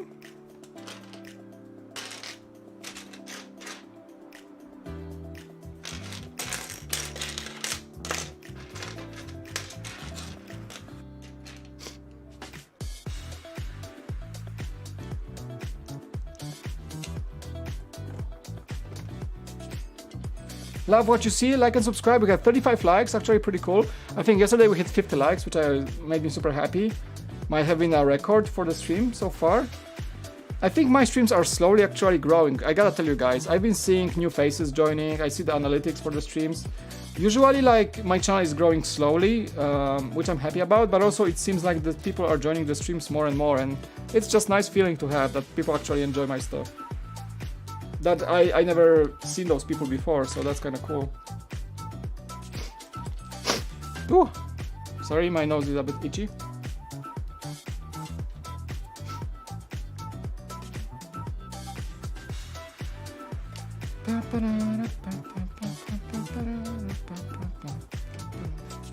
I like how they add a little piece of like detail, sort of like sandstone every so and then, so the wall doesn't feel like just tan and tan and tan and tan and tan. I like how they change things up so the cantina doesn't look like a block of tan, which is, it's not an easy feat for a set like this, but it works. Oh, that was a quick playlist. Okay, next playlist. That was Steve Yallo and the Traveling Clad from YouTube. Thank you so much, guys. That was cool. So let's see what's our next playlist. Lookbook Essentials. Travel tunes. I think we played that one. Travel vlog. Travel Essentials. A lot of traveling stuff. But usually travel vloggers have pretty cool music, so why not, right? Beach party. Oh, Café de Paris. Maybe some French music. Let's try that one. A lot of happy, elegant, happy music. Okay, I'm down for that. Bonjour, le Café de Paris. Bonjour. Oh, oui. Okay, I wasn't expecting. Okay, I kind of was expecting that.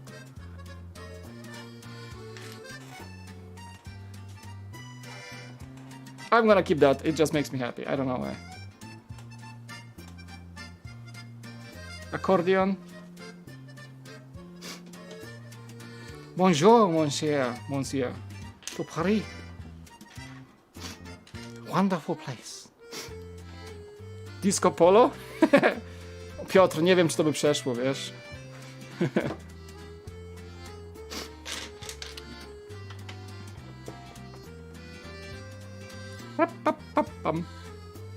Hey, this one's fun. Somebody just joins right now, like, what is he playing? William, we're in France. Bonjour. Have some baguette. In a café de Paris. I know. The track is called Un jour étrange by Joe Lee. It's a happy French music. That's how it's labeled. I'm not even joking. Oh, so it's a comedy album. So it's like you can play it on a comedy club, like stand-up. Okay. Yeah, let's keep it that way. I think this guy is a bunch. Yeah, I'm gonna keep it going. It's kind of funny. Kind of like cantina vibe. You know what I'm saying? Kind of like cantina vibe right now. So let's have some fun with that. All those beats are cool and everything, but I'm gonna change things up right now. Un hor etrang. You spell that un jour etrange. I think it's in French. What's I think hor is hour in French. I don't know. I don't even know French. What I'm even trying to do here.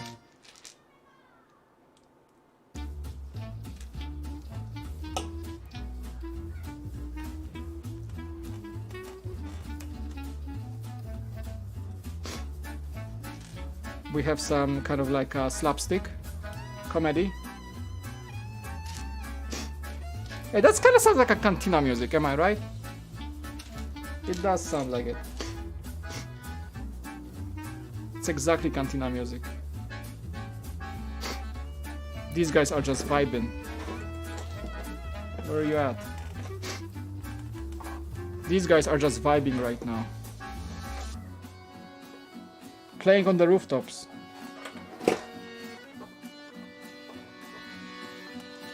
There we go. Yes. Is anyone French in the chat? I'm probably just massacring this language right now. Is anyone in the chat right now? Oh, she's like this French jazz band. Beautiful vocals too.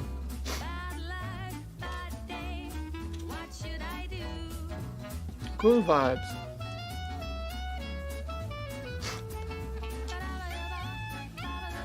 A day. Étrange, maybe it's strange. Maybe a strange day in French. Un jour étrange. Étrange. It doesn't mean strange day. Strange day. Bonjour. Jour. Un jour étrange. Okay, so I'm not sure why I read a J as a Mexican H. It's a jour. In French, it's jour. A strange day. Have no fear, Thomas Castillo is here. And JB is here as well. You guys are joining right now? Thanks so much for joining. We're in France now. Or in the cantina, whichever you like. I think that's the best cantina music I have ever found. Oh, I should have checked if I can play the cantina, actual Star Wars cantina music. If it's like copyright or not. This cantina is in French now.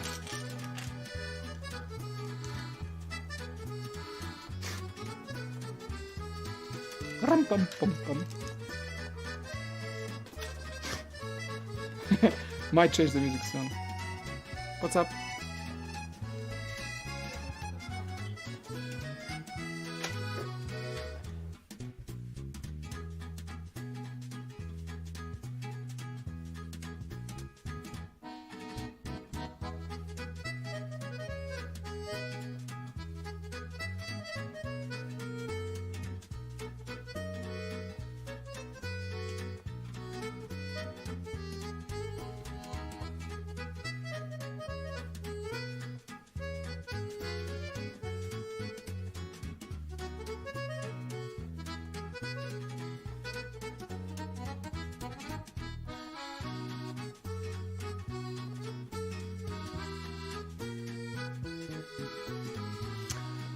Sorry, my wife was looking for my kid's toy, and we couldn't find it.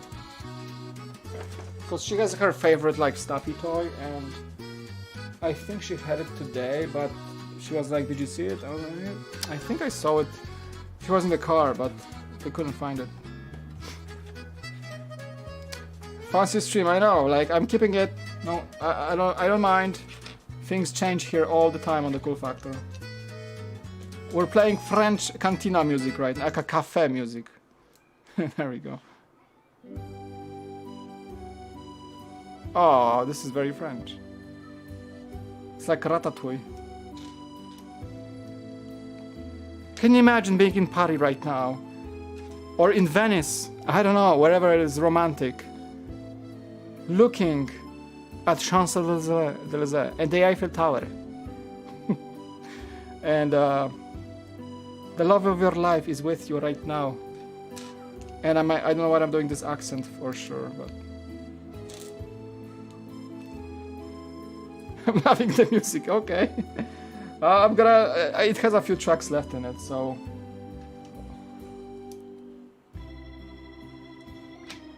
There is some change at least. Not everything needs cool beats, you know? It's just like zone off. I'm actually enjoying this music, I don't know why. Paris is, yeah, it's not the cleanest town. I know. I mean, I've been to Paris. It's a nice place, but not the cleanest for sure. Kind of weird place, honestly.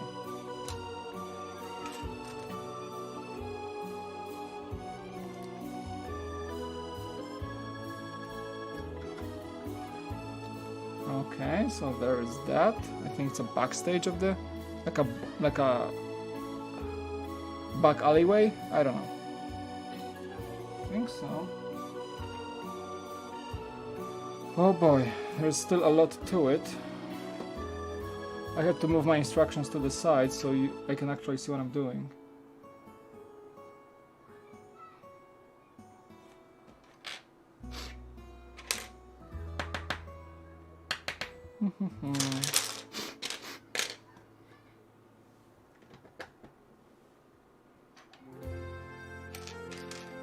We might actually change it soon because it's like every track is the same.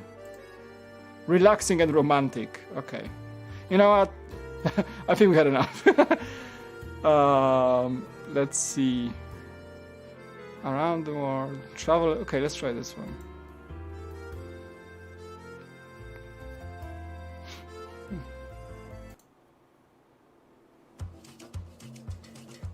Back to the beats. For now. Maybe I'm gonna feel like a French music guy in a few more moments, but for now, back to the beats. Hey, this set is huge, I know. It's pretty big. It really does take significant amount of time to build, especially when you're not trying to really rush it.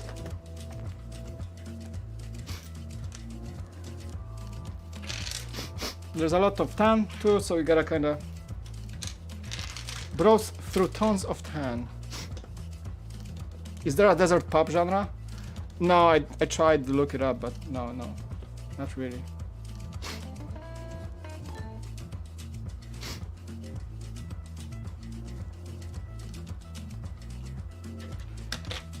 Cause like the instructions doesn't really, they don't tell you that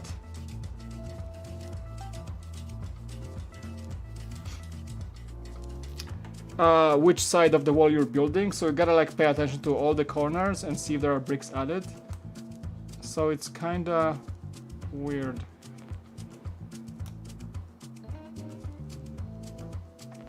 Some dark beats I can see.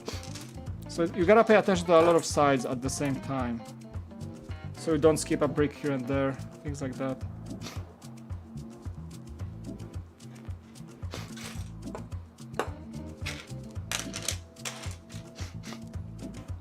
I need another bottle.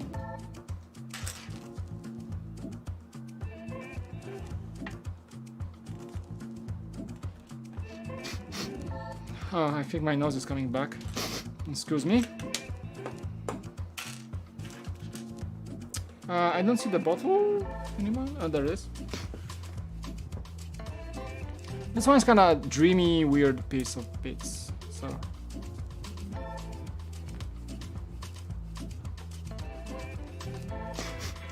Okay, so this is done, I think. I'm just trying to compare on every step because there is so much to it.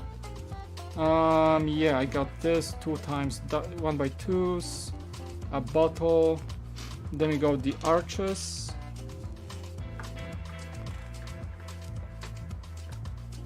There is the arch.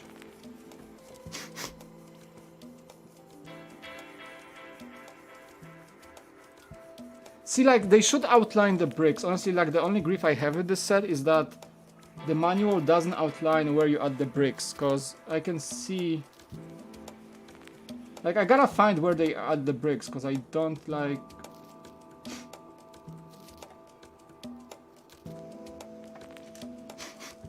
Yeah, so for example I added the bricks here already, but...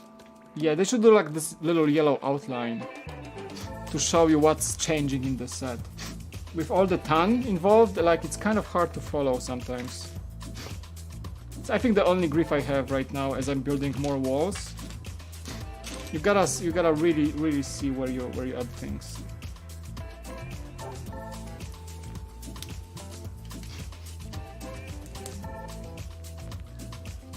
Lego Art has a soundtrack. Where's the Mos Eisley soundtrack? Am I right? I think it just goes with the license a bit. So it's, you know, it's a license problem. I think that's all it is.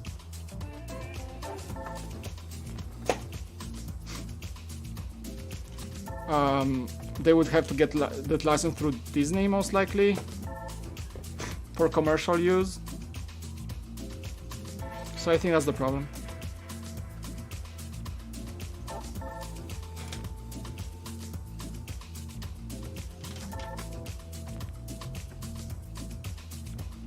Okay, just 2 of these and 2 of these.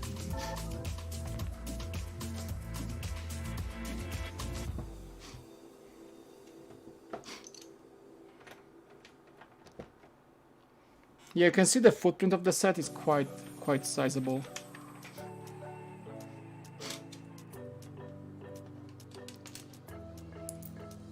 We got everything we need right here. Wine and burning chemistry. You and me alone. You and me alone. Where's that? I need one more hinge. There it is. Okay. There we go.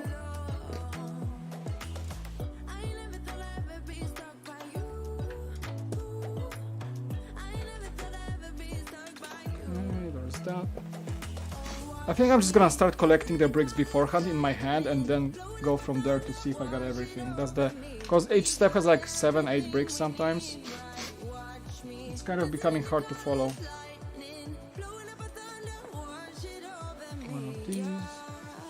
And then one of these.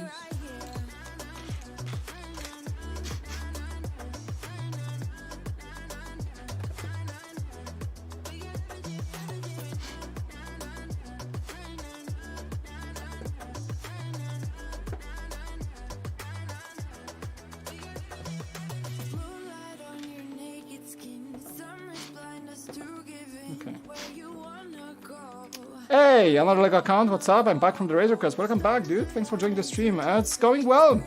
4th stream in a row for the Cantina. I'm on bag, I think 13 or something. 14, I think.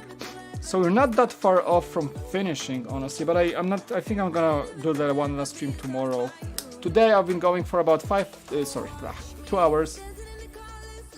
And I think I'm getting close to that call it a day moment.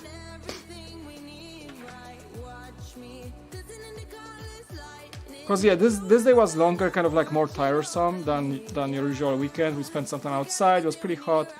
So I feel like it's about the time I can like zone off, you know. Even though I would love to build for the rest of the night, I think I'm gonna feel terrible tomorrow if I go for too long tonight. I gotta get some sleep, gotta get some chill vibes. Gotta check if my wife found a toy, because you know how kids are. Favorite toy, if it's lost, it's a freaking Armageddon. It's like end of the world for the kiddo. So I hope they found the toy. Because I had it in the car, and then she took it with her. I don't think she left it anywhere, because we were at the mall, we were at the pool. She didn't have it at the pool, so it must have been left at home. My wife told me it's not in the car, so it must be somewhere here in the apartment. So maybe just under some couch or something. She usually stuffs her toys places, and we just find like in the next day. Oh boy, kids, am I right?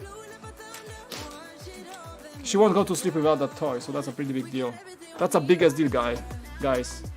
Your kiddo will not go to sleep without that toy. I think she's trying to find it.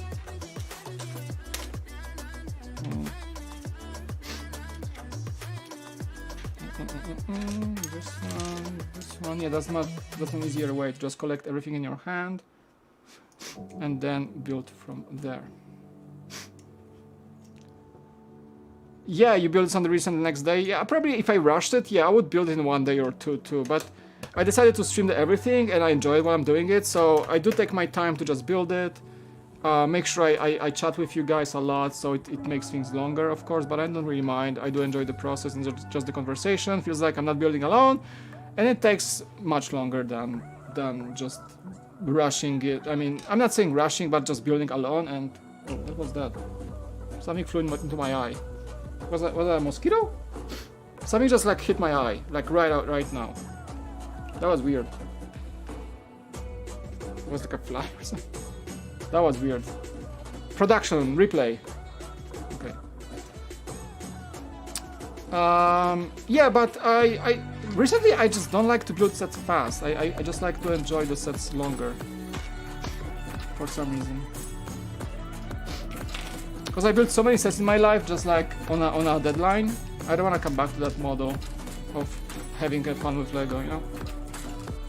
That's all.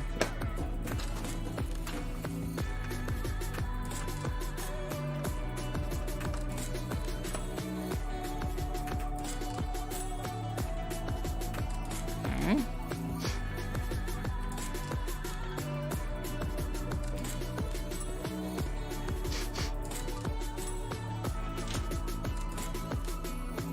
Don't get me started on mosquitoes, I know. I mean, we don't really have mosquitoes in California, I mean in San Diego here, but occasionally there's one or two from somewhere, because we don't have any like body of water close by. I'm not sure where those mosquitoes come from. There's like a pretty bad drought right now, so... I don't know, but I do find occasional mosquitoes here in the apartment. I mean, the windows are, you know, wide open because it's hot, so they can fly in. We do have nets, but sometimes they have holes in them. But usually California is pretty okay with not having mosquitoes. Oh, so another doorway, okay. So...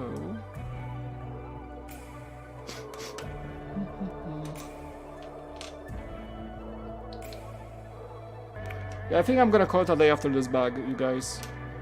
It's been fun, but I think I'm getting tired sooner than I expected. I hope you don't mind. We're gonna come back tomorrow, most likely. Tomorrow might be the final day of the streaming of this set. I think we're gonna finish it tomorrow. Cause like what, there's like 4 bags left, honestly. And this bag was pretty big actually, like number 14 was like 3 bags in one. Yeah, mosquitoes are the worst. Why do they exist? Why do they exist, little bloodsuckers? They just suck blood, that's all they do. I mean, people say, oh, they're food for birds and stuff. Yeah, but we can have other insects that can be eaten by birds and don't suck blood. I don't think the world would lose a lot if we got rid of mosquitoes. The ecosystem would thrive without them. Maybe? Maybe I'm wrong. I don't know. Oh my god, I think we have a dono. Thank you for the $5. Should appear on the screen, I'm gonna read that. LEGO Star Wars NSFW. I love your name, by the way. What? I think I asked you the other stream, what is NSFW about Star Wars, apart from that Leia from the Jabba's palace? Right? Thank you for the 5. Appreciate it. And you're, I don't know what that done is not appearing on the screen, but love your channel. Any advice for growing a Lego channel? First, did you start uploading? First, yes. There we go. Love your channel. Any advice for growing Lego channel? Thank you. Maybe not. I'm not gonna give advice on like growing a Lego channel, but just becoming. Probably you're asking like becoming a YouTuber about Lego, right? So, first of all, start, and I mean, you will hear that advice that you gotta start your own way, in your own style. Yes, do that, but you know, Lego reviews can only be that much like informative or nice to watch. So probably you gotta find the way your content will kind of define itself, you know. But first of all, like from my experience, my biggest advice is that decide before you even start, decide if you're gonna stick to it, whatever you begin, or you're gonna ditch it after like a year. Like decide what's the longevity of your channel. And like my aim was to be like for many years here. So I decided to just find the balance between my work life and my dedication to the channel and my sanity. Like no matter how much you love something, if you're gonna overwork it, if you're gonna overdo it, you're gonna get burnt out. So figure out a way to balance out, like figure out a way how many times a week you can upload, how many work hours can you healthy put into that work, and then after you decide like, okay, I wanna upload like 2 times a week or like twice a month, like whichever works for you. There is no like magic number. Once you decide that, then you think, okay, I'm gonna work on videos like 4 hours every like 5 days or something, like, or dedicate 1 weekend day to just work on my videos. Decide your structure of workflow first before you think about content. Once you have that, think about the content you're gonna make. So like, okay, you can take inspiration from other YouTubers, you can take, you know, see how I do reviews, see how I do videos, maybe learn a thing or two about the equipment I use. Equipment is secondary. If you have a phone, just start with the phone. And you're gonna go from there, like practice, and then decide which type of content you're gonna make, you know, think about how you can differentiate. Of course, being unique is the most important thing. I would say it's kind of hard to be unique right now in the LEGO world because of all the saturation and everybody just makes LEGO videos nowadays, so it's kind of hard. Even I feel like I'm not that unique, but I have my own style of speaking and doing things and editing, so you're gonna build your style over time. But first of all, you start, decide your workflow dedications and how serious you are about this, and go from there. And there's no other magic powder to help you like grow overnight. It all takes practice and practice and practice and practice and practice. Really, it all it takes, like just showing up, practice, showing up, one video, you don't like it, make a better one, you don't like it, make a better one, all this stuff. Don't think about it too much, don't overthink as well. And done is better than perfect. That's my advice. Just upload, just post it. If you don't feel about the video, just post it, see what the people think, try to make a better one, and don't get too either overhyped by the good feedback you're getting, or don't get depressed by the bad feedback you're getting. So don't allow the comments or the way you think to get too much into your head. I think that's like the general gist of it.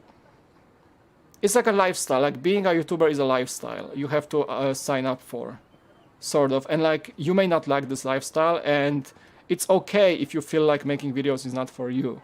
But you're gonna find out pretty soon. You're gonna see like if you just despise the fact you have to work on the videos, but if you actually sit to the camera with a smile on your face and sit to the editing with a smile on your face, and you are happy with every single improvement you make on your channel, you're doing the good work. And that means you probably like it, and you can totally keep going. What is that? That's not even music. There is a file called airplane announcements. That wasn't even a piece of music, it was just in the playlist. I don't know. Never mind. But yeah, just keep going.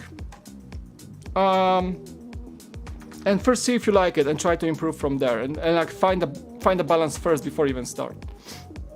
Cause like if you think about it too much, you're gonna be overhyped and you can burn out very fast. So you have to kind of, like, I know it's like a cheesy word to say, but balance is very, very important. Like this compromise between your life, your happiness, and the grind you gotta go through. Another $5. Thank you. Thank you, my friend. I'm working on funny Star Wars animations that are not safe for work, so that's my name. Okay, I see you. So you have chosen quite a difficult genre. Kudos to you. Like animations, stop motion, I believe, or digital, whichever it is. Animations are probably the most time-consuming piece of content you can make. So kudos. Thank you. It's on the screen right now. Thank you, my friend. Yeah. So like I can't specify specific advice for your type of content, but generally coming from a person who's been here for 4 years now, I think. I've been being an editor for about 4 years now. Yeah, I've been there, burning out, not burning out. So after all that time, the most important thing is not overdo it, not overthinking, and balance yourself out. And it's gonna be hard in your genre. It's gonna be hard because animations take a lot of patience and time. And you gotta answer your question if you are down to it, to like long-term grind.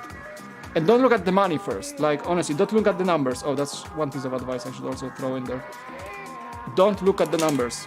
Don't compare yourselves to like big channels. Like, oh, this guy got like 20,000 views in an hour. I got like 20 views in an hour. No, don't do it. It's only gonna hurt you. I've been there. I've been doing that. Like saying like, oh wait, I uploaded this review first.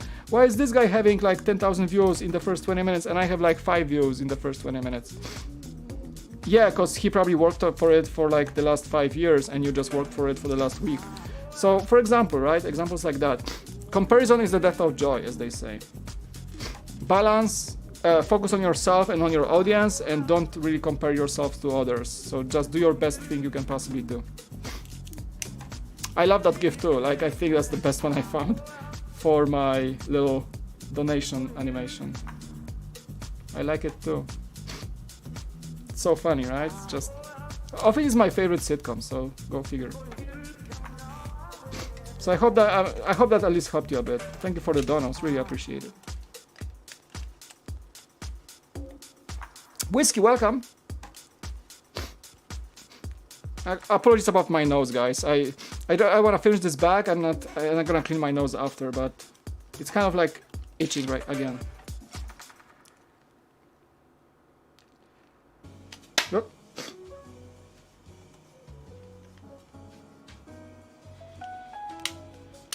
Come on, why does it? Don't fight me, you brick. What are the rumors for the iPhone 12? I thought it was going to be unveiled this past Thursday. Yeah, they only showed the iPad Air, some Apple Watches and things like that, but no more than the iPhone 12. I mean, I couldn't care less. I'm not that much of an Apple person. Really. But yeah, I just follow some, people on Twitter that just keep talking about where's the iPhone and all that jazz.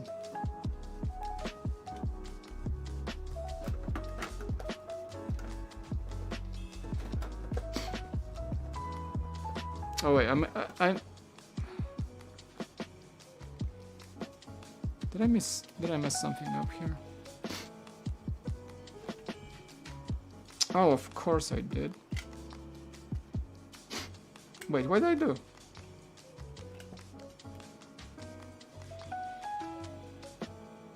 Guys, I messed something up here. Like, it's not correct.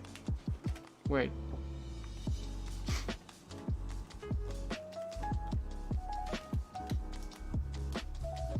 Oh, I see.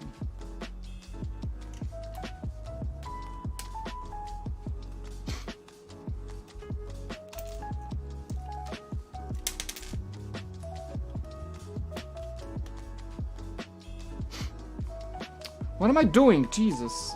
Like...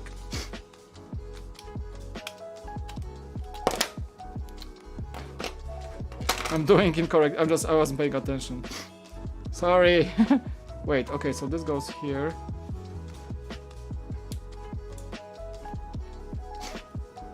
And this goes just right here. Okay. Fixed it. Yeah, this door is a bit weird to build. Okay. And now this goes just like that.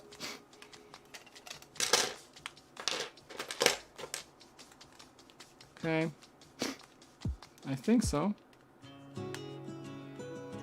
Okay, now it's correct. Now it should connect. There we go.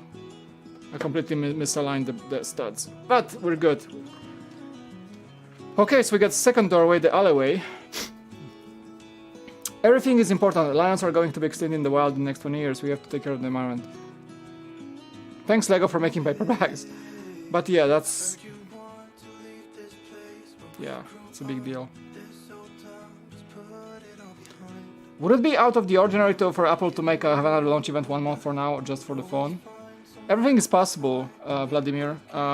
We're in the times that are very uncertain and we don't know anything. Like, companies basically change the way they work because of the virus. So maybe Apple will actually make another event just for the iPhone. I mean, iPhone is their biggest drop like every year, right? So, but maybe for me, like, what if Apple took like a hiatus for like a year or two and make something truly groundbreaking again? Wouldn't hurt them that much, right? Because like the last innovative thing they actually did was the first iPhone, in my opinion. And they were just like cutting coupons of that ever since. And maybe the iPad.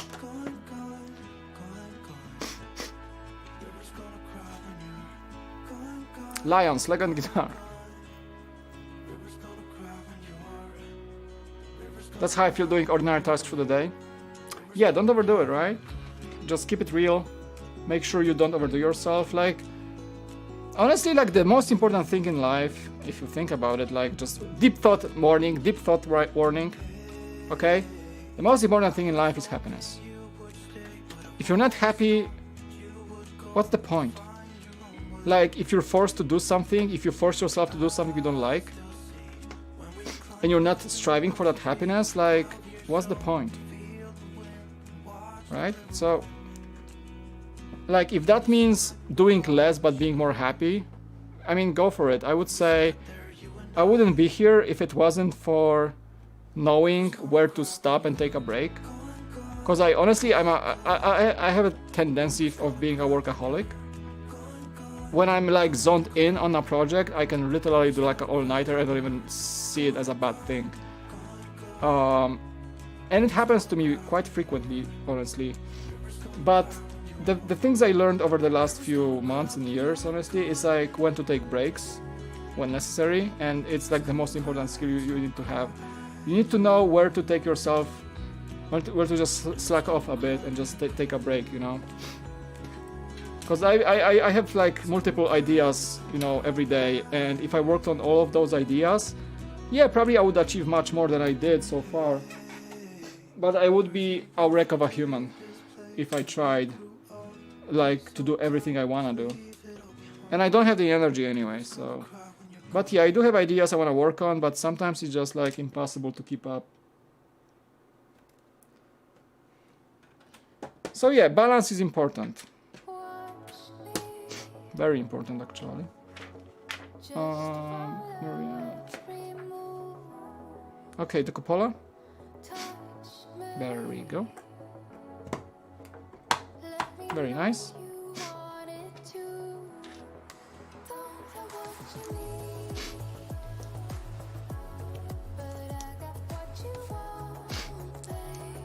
Love this track. Pretty cool beat. Okay, add it to the stream music.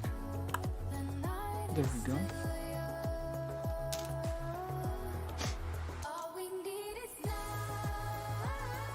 It's like, it's such a cheesy saying, like happiness is the most important thing. But why is untruthful about this? It's just true, like your life revolves around you and the ones you love being happy. Like, what's the point of, you know, enjoying things in life if they don't make you happy? That's what I'm saying. That's why, like, we had this conversation on the other stream saying, like, why would you judge anyone on how much they spend on their hobby? Like, why would you judge a guy who spends, I don't know, like thousands of dollars on comics? If they make them happy, like, why would you judge them for that, for example? Because I think we had this conversation, like, how much you should spend on Lego, like how much you spend on Lego. And that the community is so awesome because nobody really shames anyone for spending too much or too little on Lego in the community. And like, yeah, I think it was the talk about like the price of the cantina, like if it's too much, too low, and I would always say, like, is it too much or too low for you and not for anybody else? Honestly, like for one person this can be a perfectly priced set, for another person this can be too expensive, depending on your feelings towards the set and how much your money are worth for this set, you know.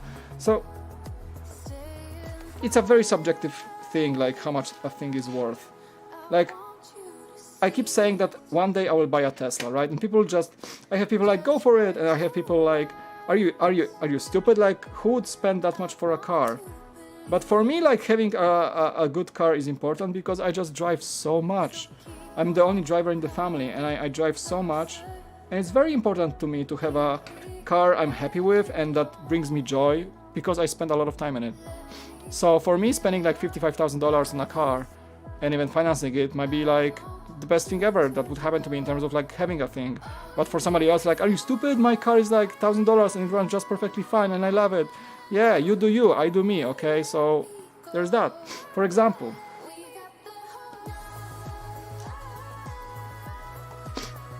So no, let people do what they want as long as it's, you know, I mean, not even as long, like you cannot really force anyone to like do what you want to them to do. Like, what's the point, right?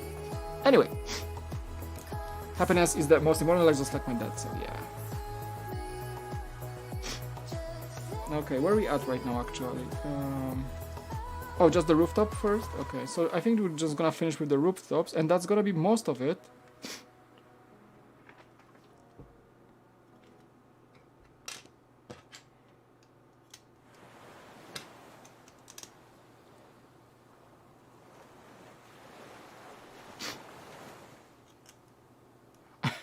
This one just says ocean waves at the beach for 2 minutes.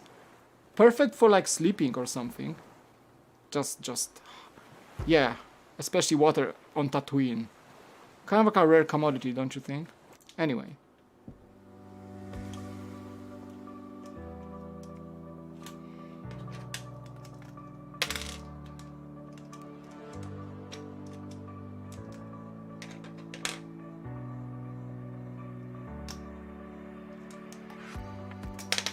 Oh, come on. Don't you break on me right now.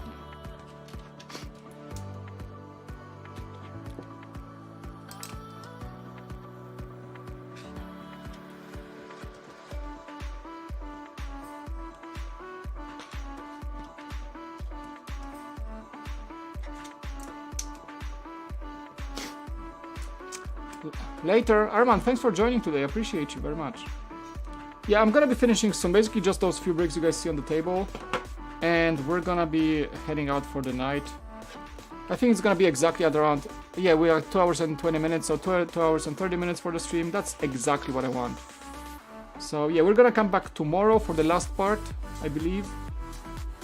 It's gonna be a great night tomorrow, great evening. I'm gonna try to start maybe earlier, because it's Sunday. So I don't wanna finish the stream like past 9 p.m. so that way I can enjoy the evening before work kicks in on Monday. You know what I'm saying, right? Okay, the rooftops. And we're gonna have most of the cantina basically done at this point. There's the outside left, the water towers. But most of the building area will be done by now, by this bag. I think.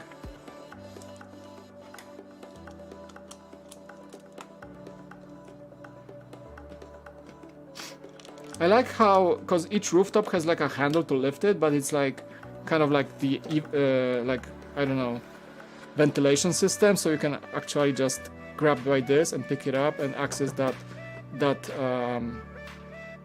section of the cantina. See? So it's like kind of like well hidden function. Okay, finishing this one off. Cheers, man, have a good one. You too, Whiskey, thanks. You too, my friends, and yeah, I hope you're gonna have a fantastic night after this one. My plans, finish off, turn off all the cameras, everything, get some nice little iced water maybe. Maybe watch something with my wife, see if the kids are asleep well and okay. Give a good night's sleep kiss for my kiddos.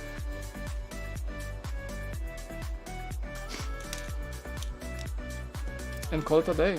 Maybe play some Tomb Raider tonight.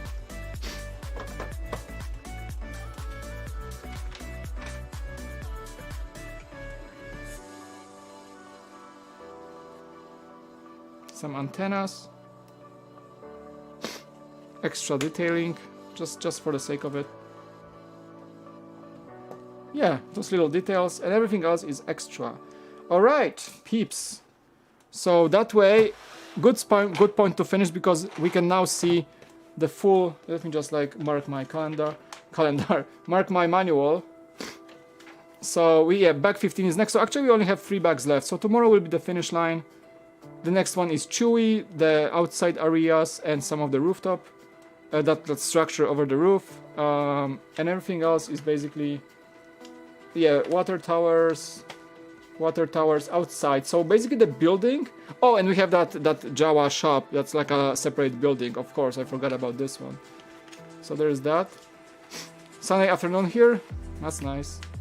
Yeah, weird time difference, I know. That shop is kind of cool. It's also like a sizable chunk. And then the finish line is everything else. Okay. So I knocked off one of the guys. But I have a bunch of guys on the rooftops just for the sake of it. But hey, so far, so good. So that's what we have so far. I'm gonna just bring it in the shot so you guys can actually tell what gives you where's the build so far. So of course Mario is not part of it, right? So on the minifigures, Dubak is still not built yet, but Mario is like, hello, it's me, Mario, having a cantina drink. Okay. Good. Obi, we got the V35 speeder. So far, so freaking good, I would say. So that's what it is so far. The cantina, you can see it's like there's a you can connect it. So once it's closed, it's basically you can carry it. No, not a problem. Okay, Mario is actually there. We go. So there is that. It's pretty sizable, so you can just pull it. There we go. So it opens that way, and also let's go here, and you can see it opens fully. Well, I just knocked all the figures, but it can open fully. So it can be like a long building or a display piece like that. And I think I'm gonna, of course, keep it that way, basically. Why is Mario there? Just because, you know, he's just like, he travels the world. He's from Italy. He likes places like Tatooine, you know. Cheers on Alfie, welcome. It's beautiful, I like it. Yeah, it's good, looks good. It's gonna look great with all the like water towers here and there and the rooftop. But so far the majority of the building is done. You can see it's pretty darn detailed. It has tons of things. Yeah, half of the minifigures is inside, so half is outside. There's 21 minifigures is a lot for this set. You can get a really decent crowd in there, which is nice. Yeah, good stuff, LEGO. I enjoying this set thoroughly. We're streaming tomorrow night. Hopefully, if something happens, I won't stream. I'm gonna tell you guys on my socials, so you can follow me right there on the social media, or if I take this shot, right here below. Okay. Chopbuster, I have people joining and I have to zone out. That's so weird, like, cause we didn't have any people joining for the longest time, and I have like few users joining. Guys, I'm gonna be winding down for today's stream. Oh, this is like the 4th stream I'm doing. So far I've been putting maybe, I think 4 streams, 2-3 hours each. So yeah, I'm building this slowly to enjoy it. So far so good. You can take off the rooftops, as you can see. But yeah, so far quite a few hours, but don't count this as a build time. Honestly, I'm streaming, so I'm talking a lot. I'm getting distracted and I take extra steps. Streaming is not a good representation of how long the build takes. Honestly, it takes 40% longer than if I just sat down and just opened everything and probably built it in 1 or 2 days. Handshots first. Yeah. There's gonna be this function where you can where's this function? I think it's on this side. No, on this side. Oh, on this side. So you're gonna be able to like knock them off. You're gonna be able to knock them off. You don't see that, but those seats are movable. There's a mechanism outside. So once the minifigures sit there, you know, Han and Guido are just hanging out, like here. I have the worst angle right now. Actually, I'm buying a tripod that will be having an overhead function, so it's gonna be much better angle for building, I think. But yeah, if they sit there and they like draw their blasters, you can basically, like have a little contest between them and like knock them off from the outside. Like whoever you decide that loses that little showdown. And I broke something off. I have no idea where it was. This side? I'm gonna fix it later. I don't know. Okay. you guys, we're finishing the stream. Thank you so much for joining today. It was fun. Enjoy your rest of your Saturday or Sunday for some whiskey. The rest of your weekend. We're gonna come back tomorrow. Hopefully, I'm gonna try to post the stream earlier so you can see the time. Usually it's like I'm trying, 6 p.m., 7 p.m. I'm gonna let you know on my socials. Follow me on social media right here. Click the like on the stream if you enjoyed it. I hope you guys enjoyed it. I know I feel tired and I sound tired, but it was a long day and I still enjoyed the stream very, very much. Thank you for the donos from Piotr Madej. Dziękuję Ci za $5. $5 from Piotr. We had $10 total from LEGO Star Wars NSFW asking for some advice.